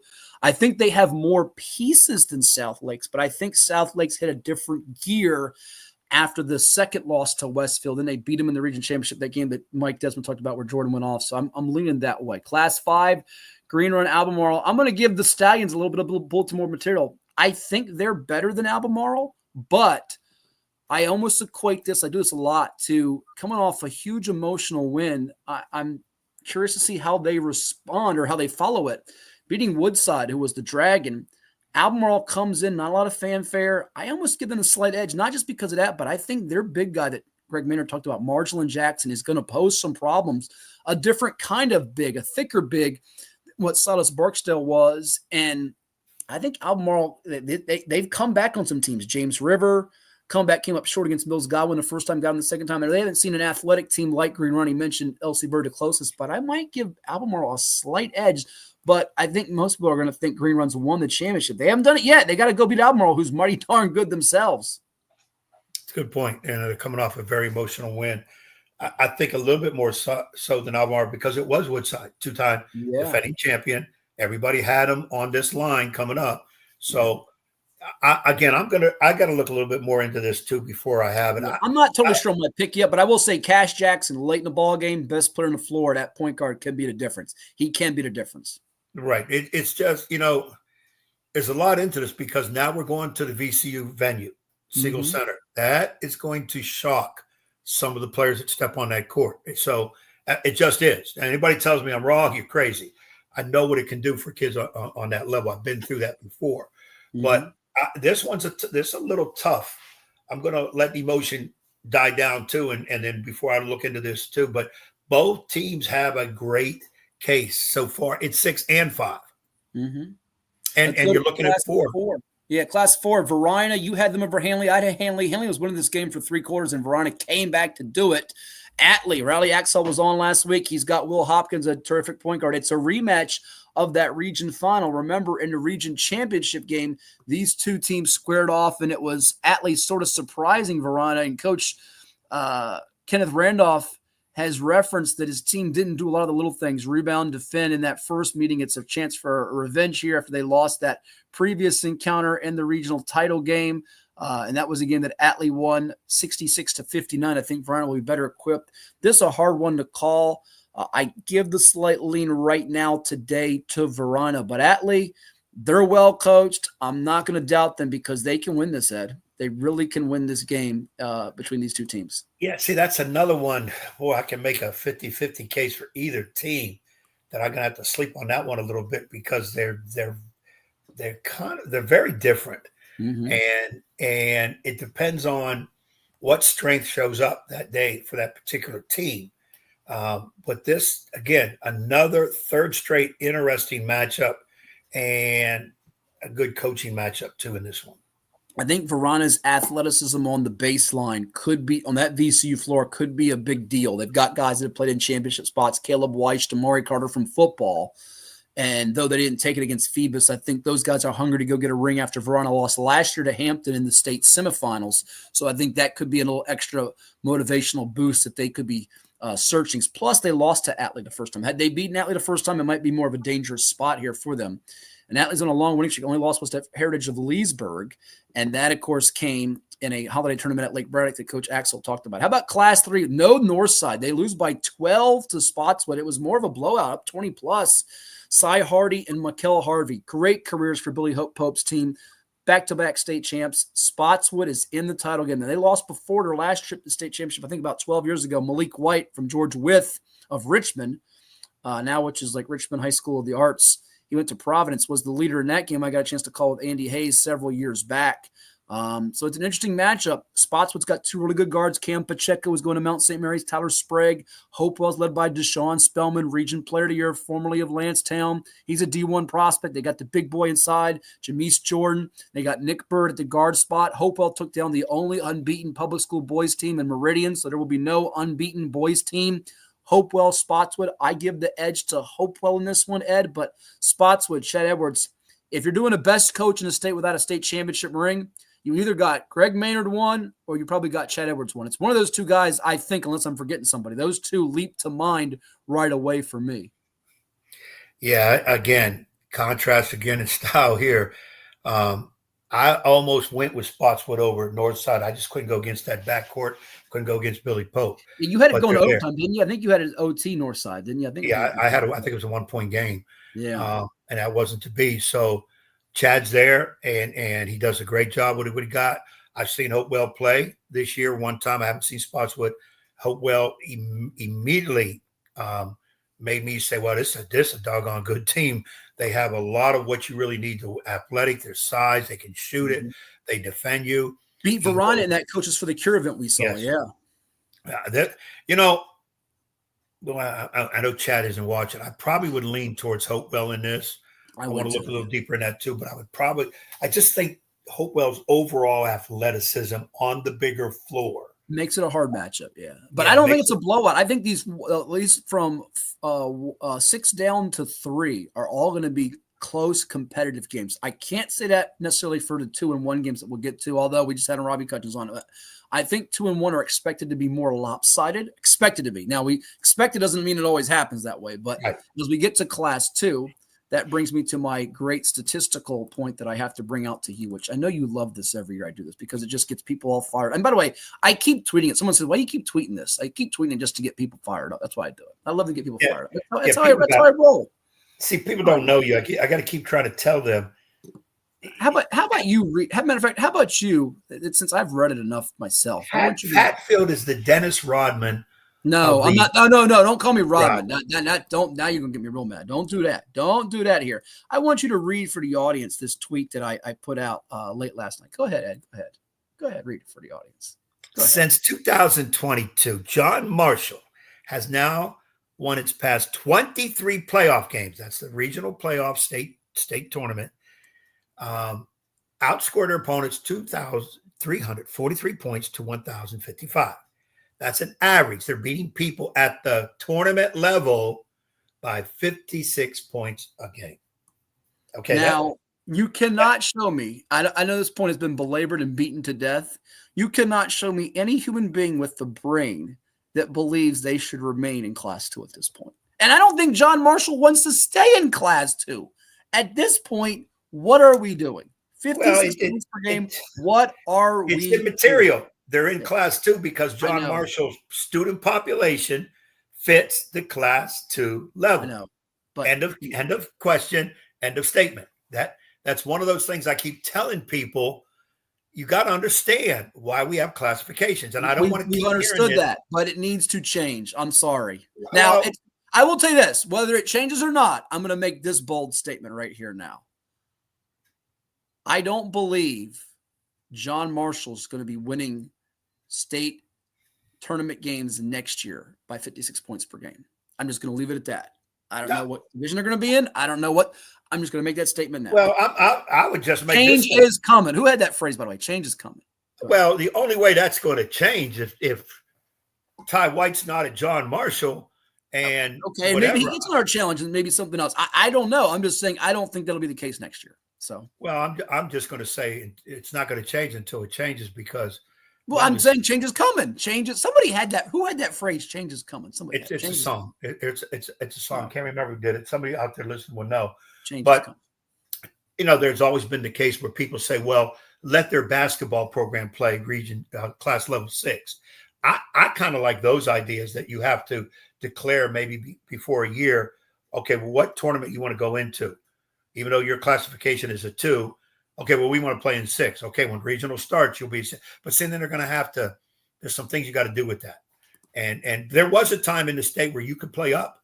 You could play up, but now when they went to the 6, you can't do that. And, I think that could be looked at too as a possibility. And again, these are things that we can have 2 shows and a half on about different classifications or whatever. But it's not going to happen. Graham, by the way, Graham won on a game winner from Markel Ray. They beat Floyd County 62-61. You called that. I had my man Brian Harmon and the Buffaloes. They fall short. Good year, though, for them at 20-6. They got some young pieces like Noah Farley who'll be back for them. So it's John Marshall and Graham. Graham, you've had a great year. You won a state football championship. I'll be shocked out of my mind if you win the state basketball championship. Yeah, as a matter of fact, I'll let anybody crowd surf me anywhere if they win that game. That's a 50-point win. John Marshall. I don't know about 50. It could be closer to 40, but we'll see. Franklin and George Wythe. I give the edge to Wythe, but man, Franklin's such a great story. I mean, Wythe has got shooters all over the floor. Reed Kurtner and company. Let's go to the class 6 down to 1 girls for a minute as we go through the brackets fast here. We haven't said nothing about the women. Nothing at about all the girls all morning long, and we have not meant to shortchange it. We did reach out to Darnell Dozier, have not heard back from him. We'll get him on probably after he wins another championship, I'm sure. But Class 6 girls, it's Osborne Park in Manchester, which is what you had. I had Osborne Park and Robinson, so you got that over me. So Coach Wright at Manchester trying to make it back-to-back. He doesn't have Mia Woolfolk anymore, who's now in the SEC at Georgia. He does have his daughter, Rain Wright. And Osborne Park, Chrissy Kelly's team has been waiting to get there. I think they're going to put forth a really strong effort. Not sure they blow out Manchester, but I lean pretty strongly by 10 to 15 on Osborne Park. Manchester's good. But I think Osborne Park, they've been waiting for this. They're a little bit like with in Class 1 boys. I think it's their time, and they do it at both ends of the floor. They score in the 60s and 70s. They can hold you below 40 with the defense. I have to kind of agree with you. I went Manchester for some reason over Robinson. Don't know if they're going to have the total firepower to get Osborne Park down. I won't be shocked a second if they win and win by 6, 7, 8 points. Would not be shocked. But I think Osborne Park, as you said it, this is their year. Let's go to Class 5, where Class 5, you have the Lady Cavaliers of Princess Anne. They're pretty good. Micah Ojo. I like to say it's, that cartoon. It's Special Agent Oh-So, the unique stuffed bear. He's on a special assignment. You never seen that cartoon? My little kids I used to. No, I watched the real stuff. Bugs Bunny, Yosemite Sam. I used to tell my kids that I babysit my folks. I used to have that show come on, Special Agent Oso. They got Special Agent Ojo, and she is special now. She's talented. And Menchville was beating them. Kudos to Adrian Webb and his team. Really good team that has been in the mix before, won a state championship before. Maddie Leach came up from Jamestown, but didn't have enough in the fourth quarter to beat PA, and now it's PA and William Fleming, who avenged their loss in the region final to beat LC Bird in the Skyhawks building. So it's Fleming and PA. We say it with John Marshall. I think, Fleming, you've had a nice year. I just don't see PA losing, but they still got to play the game. Yeah, I'm going to lean to PA. I think they finished the year undefeated, which is not many teams could ever have done that, but they've been there before. Just about everybody's been there before. They got the best player on the floor. It's going to be PA. Yeah, I think so too. Before we get to that Class 4 game, it's both Hampton and Manor from the 757 got bounced. Hampton won a championship a couple years ago, lost in the finals to Woodgrove a season ago. We have our man Mark Fowd, who said he's got the tunes for me. It's not my dad, DJ Hatt, who's always the DJ musical. He says Sam Cooke saying a change is going to come in 64. It was added to the Library of Congress recording registry in 2007. So there you go. Little tip of the hat to Mark with Sam Cooke there. Let's go to Class 4, Heritage, Leesburg, and Salem Ed. Salem, I think a girls team that hasn't gotten enough love. They knocked out the reigning champion Woodgrove 59-49, 50-43 over Manor. Good balance. And Heritage of Leesburg has really been winning with defense here as they get to the championship round at 24-3. They took down Hampton and to hold Sean DeBailey's group to 31. I think it speaks to their defense. Can their defense disrupt the balance of Salem? That's the big question going into that matchup on Friday night. Close one here. I'm having trouble leaning either way.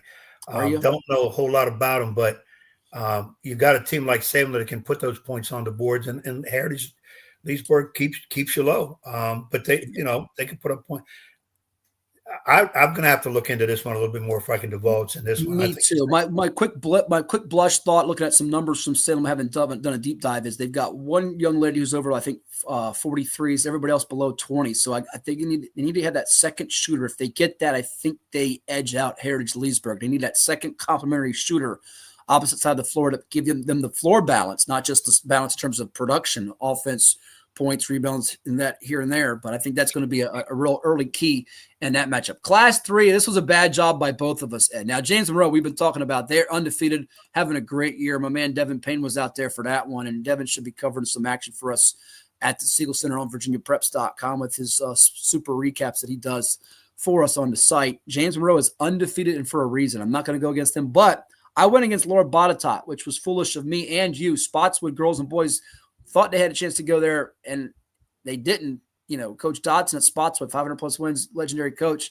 His team lost by 18, but Botetourt beat them twice during the season, so they sweep them 3 times, do it in their gym. And here's Botetourt with some pretty good staunch defense of their own, and they've got some perimeter attack too. So James Monroe might not cruise to victory in this one. This one could be a little dicier than they expect, but undefeated, 2 good storylines with James Monroe girls in 3 and PA girls in 5. Yeah, I had Spotswood in this one too, but I got a feeling Monroe will pull this out. It could be a second team that finishes undefeated. Mark said he's seen them twice. Defensive pressure is relentless. And that's going to be key on that bigger floor, because sometimes on the bigger floor, now the college floors are usually 10 feet longer than the high school courts. And you run up and down that floor and you're a kid that's playing a lot of minutes, you're going to start feeling, if you're a shooter and it affects your legs, you're going to have to rely on defense. I've seen it. We've seen it up close where people get worn out fairly quick. And then the other thing, and this is small, but I'm telling you it's going to happen. They have 2 lines on that court. They have the college 3 and the high school 3. And every year kids are bombing from the college line because it's further out. You don't see the high school line because they feel like they're stepping on the line, which is really the college line. So they just shoot behind the 3. Then you start thinking, man, they used to be a good 3-point shooter. What happens? Well, it's another foot distance.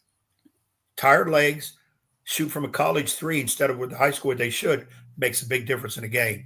And for people who don't think that happens, coaches, let me tell you something. You better educate your kids on that, because it will happen. I think defense has to pull you through. I could be wrong because it's such a long week and we rotate, but I want to say it was you and Mark that did the Liberty Christian Meridian girls Class 3 final last year, where LCA completed the undefeated season 27-0, slipping by Meridian 44-43.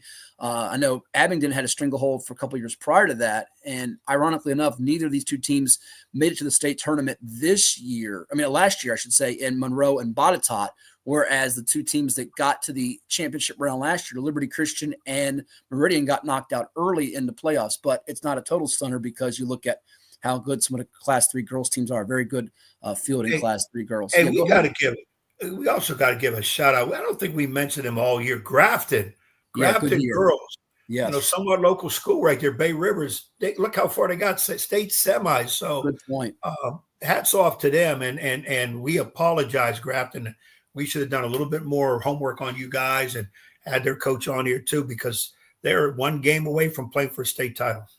I love how perceptive Ed is watching the screen and the ticker. He's excited about his Raiders getting Geno Smith, which is for a later episode, later time. Let's go to Class 2 and Class 1 girls. We'll finish up, and then my 3 quick hitters with Ed as we sign off on this edition of the show. John Marshall going for the girls-boys double dip. Remember, they lost last year to the ringmaster that is one Robin Dotson, Hall of Fame coach, Hall of Fame guy too. We love Robin out there. He's one of the very best in the business. And if you're doing a top 5 coaches list, we know in the girls list, Darnell Dozier and Robin Dotson are locks. Probably got to put Sandra Sawyer at Lake Taylor and Freddie Priester of Oakton as locks. There's 4 your 5, Ed. You just got to find with the 5th coach there on that top 5 list. But Robin Dotson, Central Wise, he wins it time and time again. How about Emma McCamus at Central Wise? Missed 3,000 career points. Absolutely incredible to do that. I don't think that story gets enough love outside of Southwest Virginia, where it's been well documented. She's been state player of the year multiple times. She's already got her college hoops career set as she is committed to play at East Tennessee State University. Just a dazzling talent, terrific young woman, and they got to take on John Marshall, who last year gave them some trouble early before Wise got the momentum late and won 58-41. I can't go against the Class 2 ringmaster in Coach Dotson. And Ridgeview battled them tough the first go-around, not as much in terms of the postseason here, regionals in the States. The second go-around, and Marshall knocked off Clark County, who had beaten an undefeated Prince Edward team in a state quarter. So like you said with Grafton, look at those teams that didn't make it. Darn good years with Clark County and Prince Edward and Ridgeview. They were in another classification. Might have turned out differently. Absolutely. I'm going to lean towards Central Wise too. I got to go with Robin in this one. But the Marshall girls, if they learned their lesson from last year, they could flip this around. But Central Wise, I think they'll take this one. By the way, we just go back for a second to go to Class 1. That Class 4 girls final we saw at Manor last week in Portsmouth before the Hampton boys took down Churchland. And again, where the Crabbers shot 33 free throws in the fourth quarter because Churchland kept fouling in the last 5 minutes down double digits. That was a wild one. Overtime, Hampton and Manor both had really good years, but we both came out of that one as entertaining and as exciting as it was. They were flawed. We thought they'd get to the final against each other, but they both were a little bit mistake prone enough that it could keep you from getting there. And I think that's kind of what happened to some of these teams in Class 2.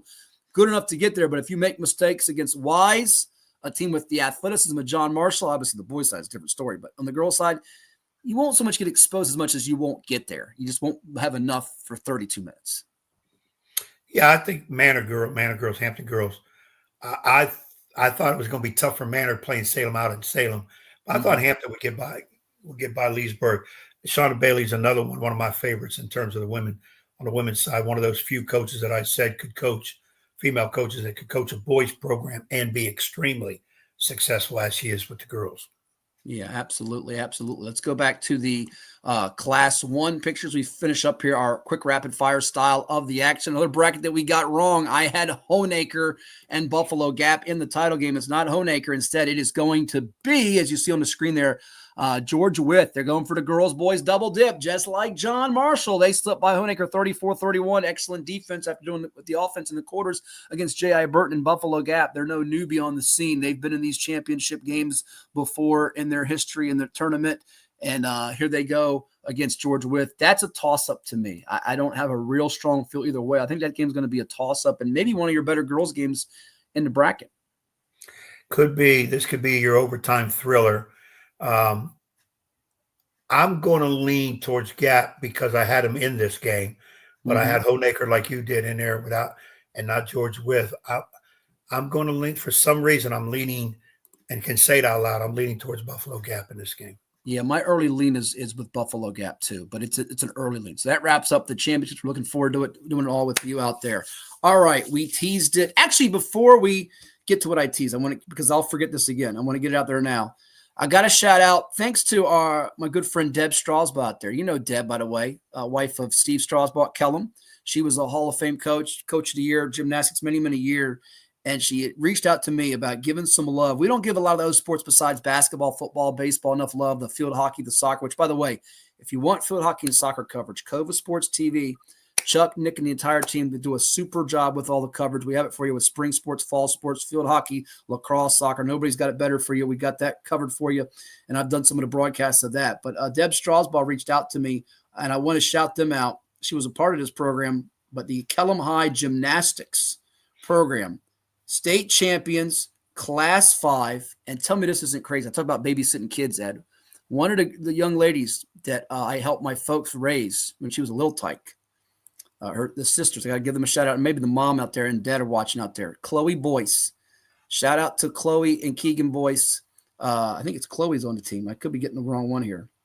But my folks sent me a picture. This is funny. After we got done with the broadcast last week, I get pictures of Chloe's team. It's Kellum High Gymnastics. And unfortunately, the resolution on the photos aren't great. I put them up on the screen. But my folks will disown me. But shout out to Chloe. Shout out to the Kellum High Gymnastics Girls State Championship teams. Job well done. We'll give you some time, maybe on a future episode, give you your just due because they don't get enough coverage in the internet, newspapers everywhere in terms of the media. But kudos to them. Pretty cool. And maybe Lindy, Chloe's mom, and Matt Boyce are watching out there too. But big shout out to them and Coach Strasbaugh. Thank you for reaching out to me on that. Job well done. Yeah, and we've missed out on a lot of people wrestling. Some too. Yeah. Wrestlers, state titles and golf, all that. Golf's another one. We missed out on golf, a lot of things. Tennis. Yeah. But like we've said, people, you got a chat line. Some of you know us. You have numbers. Call us. Let us know. It's not that we won't do it. We zero in on to where we get the most information, the questions. What about? And that's football, basketball, and you mentioned a little bit of baseball. But, we don't want to overlook, especially state champion, regional champions, because it takes a lot to get there. Not everybody just gets there. So for those who we missed, we apologize greatly to you. It was not on purpose. And I have no problem going back and recognizing them. I have no problem going back and getting them to see if they want to come on and speak about their championship year. So people, let us know whatever we can do to make this show even better for you, where you would come in there and listen. Fine. We're always looking for those advertiser sponsorship. We would need that greatly. We're even talking about doing something with this show to another level. Can't really divulge it right now. We had a meeting earlier this week about it, and it's something would be really neat. Yes, we did, yeah. Yeah, we can't, as Matt says, we can't divulge it right now, but if it happens, the only way that's going to happen is we need some more sponsorship. It's a little secret of what can happen, because what may happen is more eyes would be on us. That's the hint. More eyes would be on us, the hint. And the sponsors Folks, would we'll really get a leash. We'll get a leash on Ed Young so I can rein him in. He can't talk as long, and I'll have the leash. I won't crack the whip, but I'll have the leash. Yeah, that's another hint. I won't be able to really. I won't be able to go off. I'll have to have my own segment to go off. Well, we've got your own segment coming up. And by the way, so shout out to Coach, thanks to Deb Strasbaugh for bringing it to my attention. But shout out to Chloe Boyce and her teammates, Kellum High Gymnastics. Maybe we'll get Chloe or the coach on at some point to talk about it. Pretty cool. Ed, we teased it. So now here it is. It's Ask Coach Young. It's like the mailbag segment we used to do. You got questions, we'll open the mailbag up in the coming weeks too on the program. But Ask Coach Young. And I kick this off with the first Ask Coach Young. So here it is on CoVA Sports TV and 757 Saturday Sports Talk. All right, it's a new segment, Ask Coach Young. And Coach Young, I got a question for you. What do you do when your Phillips Norelco razor won't turn off? This is the razor right here. I took the head of it off. I've pressed the power button. I've held it down 3 times. It won't turn off. Please give me a suggestion besides buying a new razor, because I'm cheap like that. Thank you. If you have a question for Coach Young, send it in to us on CoVA Sports TV. Help!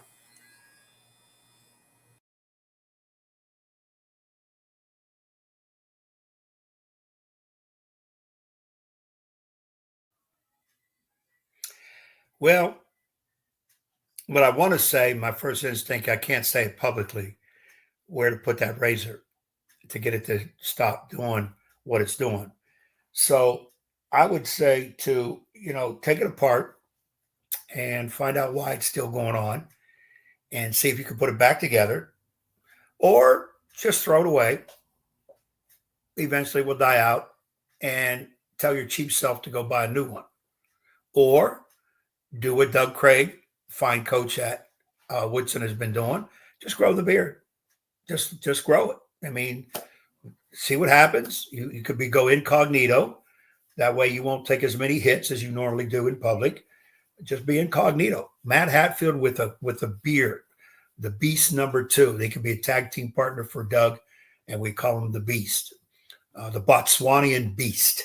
That would be a great name for him, back from my wrestling days. So, but my original what to do with that razor, I can't say publicly because it'll sound harsh and anatomically it's tough to do. So. Oh, I'm sorry. Okay. Yeah, and I figure you would come in and be rude enough to be shaving in front of general public. Sorry. This is why we lose viewers, because of the shenanigans. I apologize. I'm sorry. Cashew job does. Won't ever happen again. I promise. Scout's honor. Won't happen again. Like I said, if you put the razor where I would say you would first put it. Hey, this is a family show. Family I didn't show. say it.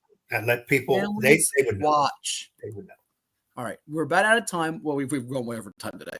Almost 4 Yeah, hours. we're way past So we did top 5 coaches. It was asked earlier by Mr. D. Candido. He wanted to know if Ed Young can name his top 5 coaches in the state of Virginia. Now, I gave you 4 for girls. I think it's pretty easy. I just gave you Priester. I gave you Dotson. I gave you Sandra Sawyer. I gave you – who else did I give you? Priester, Dotson, Sandra Sawyer. Oh, see the problem. Darnell Dozier. And then you just need a 5th one for girls. You need a 5th. Yeah, I would need to do it. It needs a 5th in more ways than one. But go ahead. Yeah, I would need to do it for boys and girls. Like there's a big discrepancy. There really isn't. Darnell Dozier would coach a boys program for state titles also. Right. No question. So do you want to leave the 5th spot for girls open and maybe come back to this when the tournament's over? Is that a fair? Well, the whole problem is this. For me, I admit it. I don't know. I'm not as well versed on what's going over there in the western part of the state as I am, obviously, over here, Northern Virginia. Well, I'm trying to help you out with this. So your boys list, I'll give you like a yay, nay, or a lock. I'll throw some names out at you. So I gave you 4 for girls. For boys, Billy Pope at Northside, despite getting beat's got to be a yay, right? Billy's got 600 some wins. Yes. 3 state titles. So is that a yay? It's a lock? I would have to hear more names, but right now, yeah, you can put Billy in it's there. a lot. Well, we're not going to replace him just yet. I think in Class 6, you got a lot. We've mentioned all the state championship coaches in Class 6. I think the longest guy doing it now, even though he seems like he's still a relatively young guy here, he's coaching his son as a freshman, is Dwight Robinson. So he's probably on that list. I think he's probably earned that right. And by the way, Keith Honore at Potomac, if he was still coaching, he'd be on that list too, I think. Not active coach like you. We could see him resurface one day. But I think you're probably on the verge of saying Dwight's a lock or close to it. I think Greg Maynard, who we had on just recently, is probably a lock. 600+ wins, going for his first state title. He's probably on that mix. Right. And Dwight's in 400, isn't he? He's in the 400s. 400+. And now here's another question. But and Johnny asked this, maybe gets a little more preference. Are we grouping in private school coaches with the public? Because if you do that, see, now I got to go more because you look at Glenn Ferrello at Paul VI, who's won a lot of games and championships. It becomes a totally different conversation. Go ahead. Well, now see, here's where I get ignorant. All right. When I start looking at top coaches, I'm looking at championships. I'm looking at wins. But I'm going to say this out loud, and if it makes people mad. Don't ruffle the feathers. We're almost at the end of the show. You're going to say something I know it's controversial. Go ahead. Right. I'm not – coaches that have the opportunity to recruit. That could be you next year if you go to a private school. But go ahead, continue on. Shoot, if I go anywhere, I'm joining this devil's side. I'm going to recruit my butt off. No. If you're recruiting you won't get to heaven for dealing with me all these years, like you said. Go ahead. If you're going to recruit a squad, I have trouble putting you in as one of my best coaches because not everybody does that. Not everybody has the opportunity to do that. Now, I know that could be controversial because a lot of private schools, that's how they get their players. They don't have a zone. Right. So, but if they're allowed to play within, let's not penalize them. But let's just keep, for purposes of this discussion, not to have you go off the deep end, which you're trending that direction. Let's just keep it to public for the time being. Okay. Not to I like taking it close to the deep end and then throwing you in because it makes you get excited. So we're going to put down at the moment, Pope's a lock. Dwight's close to it. Maynard's probably there. Class 5. I'm trying to think who am I leaving out that didn't make the tournament this year. Troy Mans is building a good resume over at LC Bird. Vance Harmon, who once was coaching, like he would have been up there if he was still coaching now. A.D. Douglas Freeman coached at Henrico. Jim Smith at Meridian's doing a good job. Coach at Chantilly. He's probably in that conversation. I don't know if he'd be there. A lot of guys have retired that have been elite level coaches. I'm trying to think who else that we had on our list earlier of best coaches. The boys one's interesting. And you know what? Success. I mean, Ty White at John Marshall's, people may like or dislike. You got to say his body of work is up there in the conversation. But I'd say right now of the 5 slots, I'm only putting like 3 that I think among active guys are like definites. I think are close to it. I think you're probably thinking Pope, Robinson, and Maynard are right there. And those other 2 spots can be revolving doors, really. I don't know that we have like girls, it seems more cemented with those names I mentioned, like your Dozier and your Priester and your Sawyer and your Dotson. Boys, and maybe someone on the chat line can jump in here. Who are we leaving out? I mean, who are we leaving out? No question, Robin Dotson's on that list, Mark, but we're leaving somebody out. I'm not thinking off the top of my head. And then we're going to get off the air and say, oh, my gosh, how do we forget about such and such? Yeah, we're going to remember some people as we get off because I know, I mean, I've been fortunate enough to meet a lot of these people too, and I admire their work and what they do. And sometimes it's even those smaller schools like Robbie Cutchins at Franklin, those smaller schools. And Robbie, I don't know if I could put Robbie on that list right now. He's heading that way. He's done a great job. And quite possibly single A might be the toughest way to get on that list because smaller population to pick from. Here's the thing. A lot of you coaches have retired, although you won't use the word retirement. So I look at the VHSL record book. Obviously, Paul Hatcher was one of the all-time greats. Bill Littlepage, who we lost a couple years ago. Hopewell, Jack Baker, George Lancaster, Rick Cormany, guys that have retired here lately. Bill Lawson just recently retired, right? Yeah, at Walter Brower at Hampton. Bill Lawson's dad. Remember, his son is now at Petersburg as the AD. Husky Hall, who you love it. How about Mike Carolero, who's now the AD at Perry McClure? Mike Carolero would be a slam dunk. So a lot of the coaches have retired. Maynard's on the winning list, and he's not retired. So I think it almost makes him a slam dunk. I think Maynard is the most wins of active coaches. Of active guys. And you'd have been in that top. You might have been second or third if you were still active, which we'll see if you're active or not come next year. Well, put a pause on me because I've not announced my retirement. I don't plan to. You're not dead. You're still alive, and you haven't. I'm still free agent, people. You still haven't seen your retirement papers. And on the girls' side, look at the VHSL record book, which you can find on VHSL.org. Oh, Billy Gibson at West Springfield, 800-plus wins. My gosh, how did I forget him? I mean, Mike Talon, by the way, he's not coaching anymore, but he'd have been up there if he was still coaching. Yeah, Mike. There's a lot of Pat Deegan we left out, Alan Cantrell. And there's a lot that it's weird. The girls has more active. I wonder why that is. That's something we'll do a deeper dive in one day. But I'm saying with you, I'm giving you 80% of your homework is done on the boys' side. I'm sorry, on the girls' side. 60% of your homework is done on the boys' side. I mean, you have a couple weeks to get that assignment turned into the teacher, Mr. Hatfield. How about that? I will do my or maybe Mr. Deacon Dito if he's a teacher. He's the one who asked the question. Go ahead. I will do my due diligence to find out some people. I will talk to some people at the States this week and see if I can come up with some names that we're not really mentioning that we should. Because some coaches are loud and brash. Some coaches are, down low, quiet, but they still keep on winning. So, and sometimes they get lost in the idea of talking about best. Well, I didn't want to turn in your homework assignment for you since you cheated off my paper. But are you good with the paper so far before you put your name on it? That those 7 names I just dropped? But I would not. That's not my final draft. I'm not going to send that in there. It's your rough draft. I got you. Those are written in pencil. So if I have to make some erasers, I have the option to do that. Okay. And people understand I have to take personal biases out in terms of if I really like a dude because they're whatever. No. Or a gal. It doesn't have to be a dude. Yeah. Or the gal. Right. You can't. Because we know if it's people you like, this list can change. It's a very fluid list in more ways than one with the fluid word. There's nobody I hate. But there's a lot of people I really like because of personality. I know them, whatever. And I have to separate that. So, but I'll have to look at that and come up with the list if Johnny needs to know that, or people. And I've had people ask me that.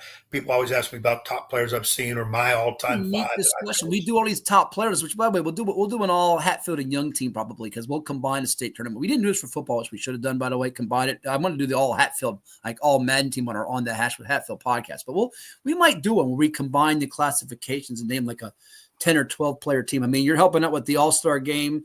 There's an All-Star March. Hey, we need to talk about that. March 23rd, we have the BCCA, the Basketball Coaches Association. We're going to get Chad Edwards on the show. Don't worry. We're going to get him on the podcast. Got to do that because talk about that. We're going to talk about some other things. The Mario Mullen All-Star game and his name coming to Bayside High School later this month. So we got a lot of stuff to do even when the state tournament comes to a close next week. And we got all the March Madness, our brackets. We're going to do a bracket contest. We got a lot of stuff to do. So don't worry about that, and we'll be brainstorming on that. But that's going to close out this episode, Ed. It's been a lot of fun. Almost 3.5+ hours. This is one of our – and by the way, the viewers and comments have been off the charts today. It's been going great. So we thank all of you out there for listening, tuning in, interacting with us. And we'll do it next week from VCU's Siegel Center. Yep, state tournament time. It's an exciting time. Hopefully we see everybody out there. Come up, say hello, stop and talk to us. Some people tell me, hey, I shouted, you didn't say none. People, you got to get in front of me so I know who you are. I can't be looking around and, telling, because sometimes they mistake me for Hatfield, and people throwing stuff at me because they think I'm Hatfield. So understand who I am. And if you want to throw anything, that's the guy. Thank all of our guests for coming on, from Greg Maynard and Doug Craig to Mike Desmond and Robbie Cutchins, Kass Jackson, David Trey Miller, Kenny Harris of Green Run. Big thanks to Jack Lowe, our entire CoVA Sports TV team. For the coach Ed Young, I'm Matt Hatfield. We'll talk to you next week from the 804 on 757 Saturday Sports Talk. See you later, alligators.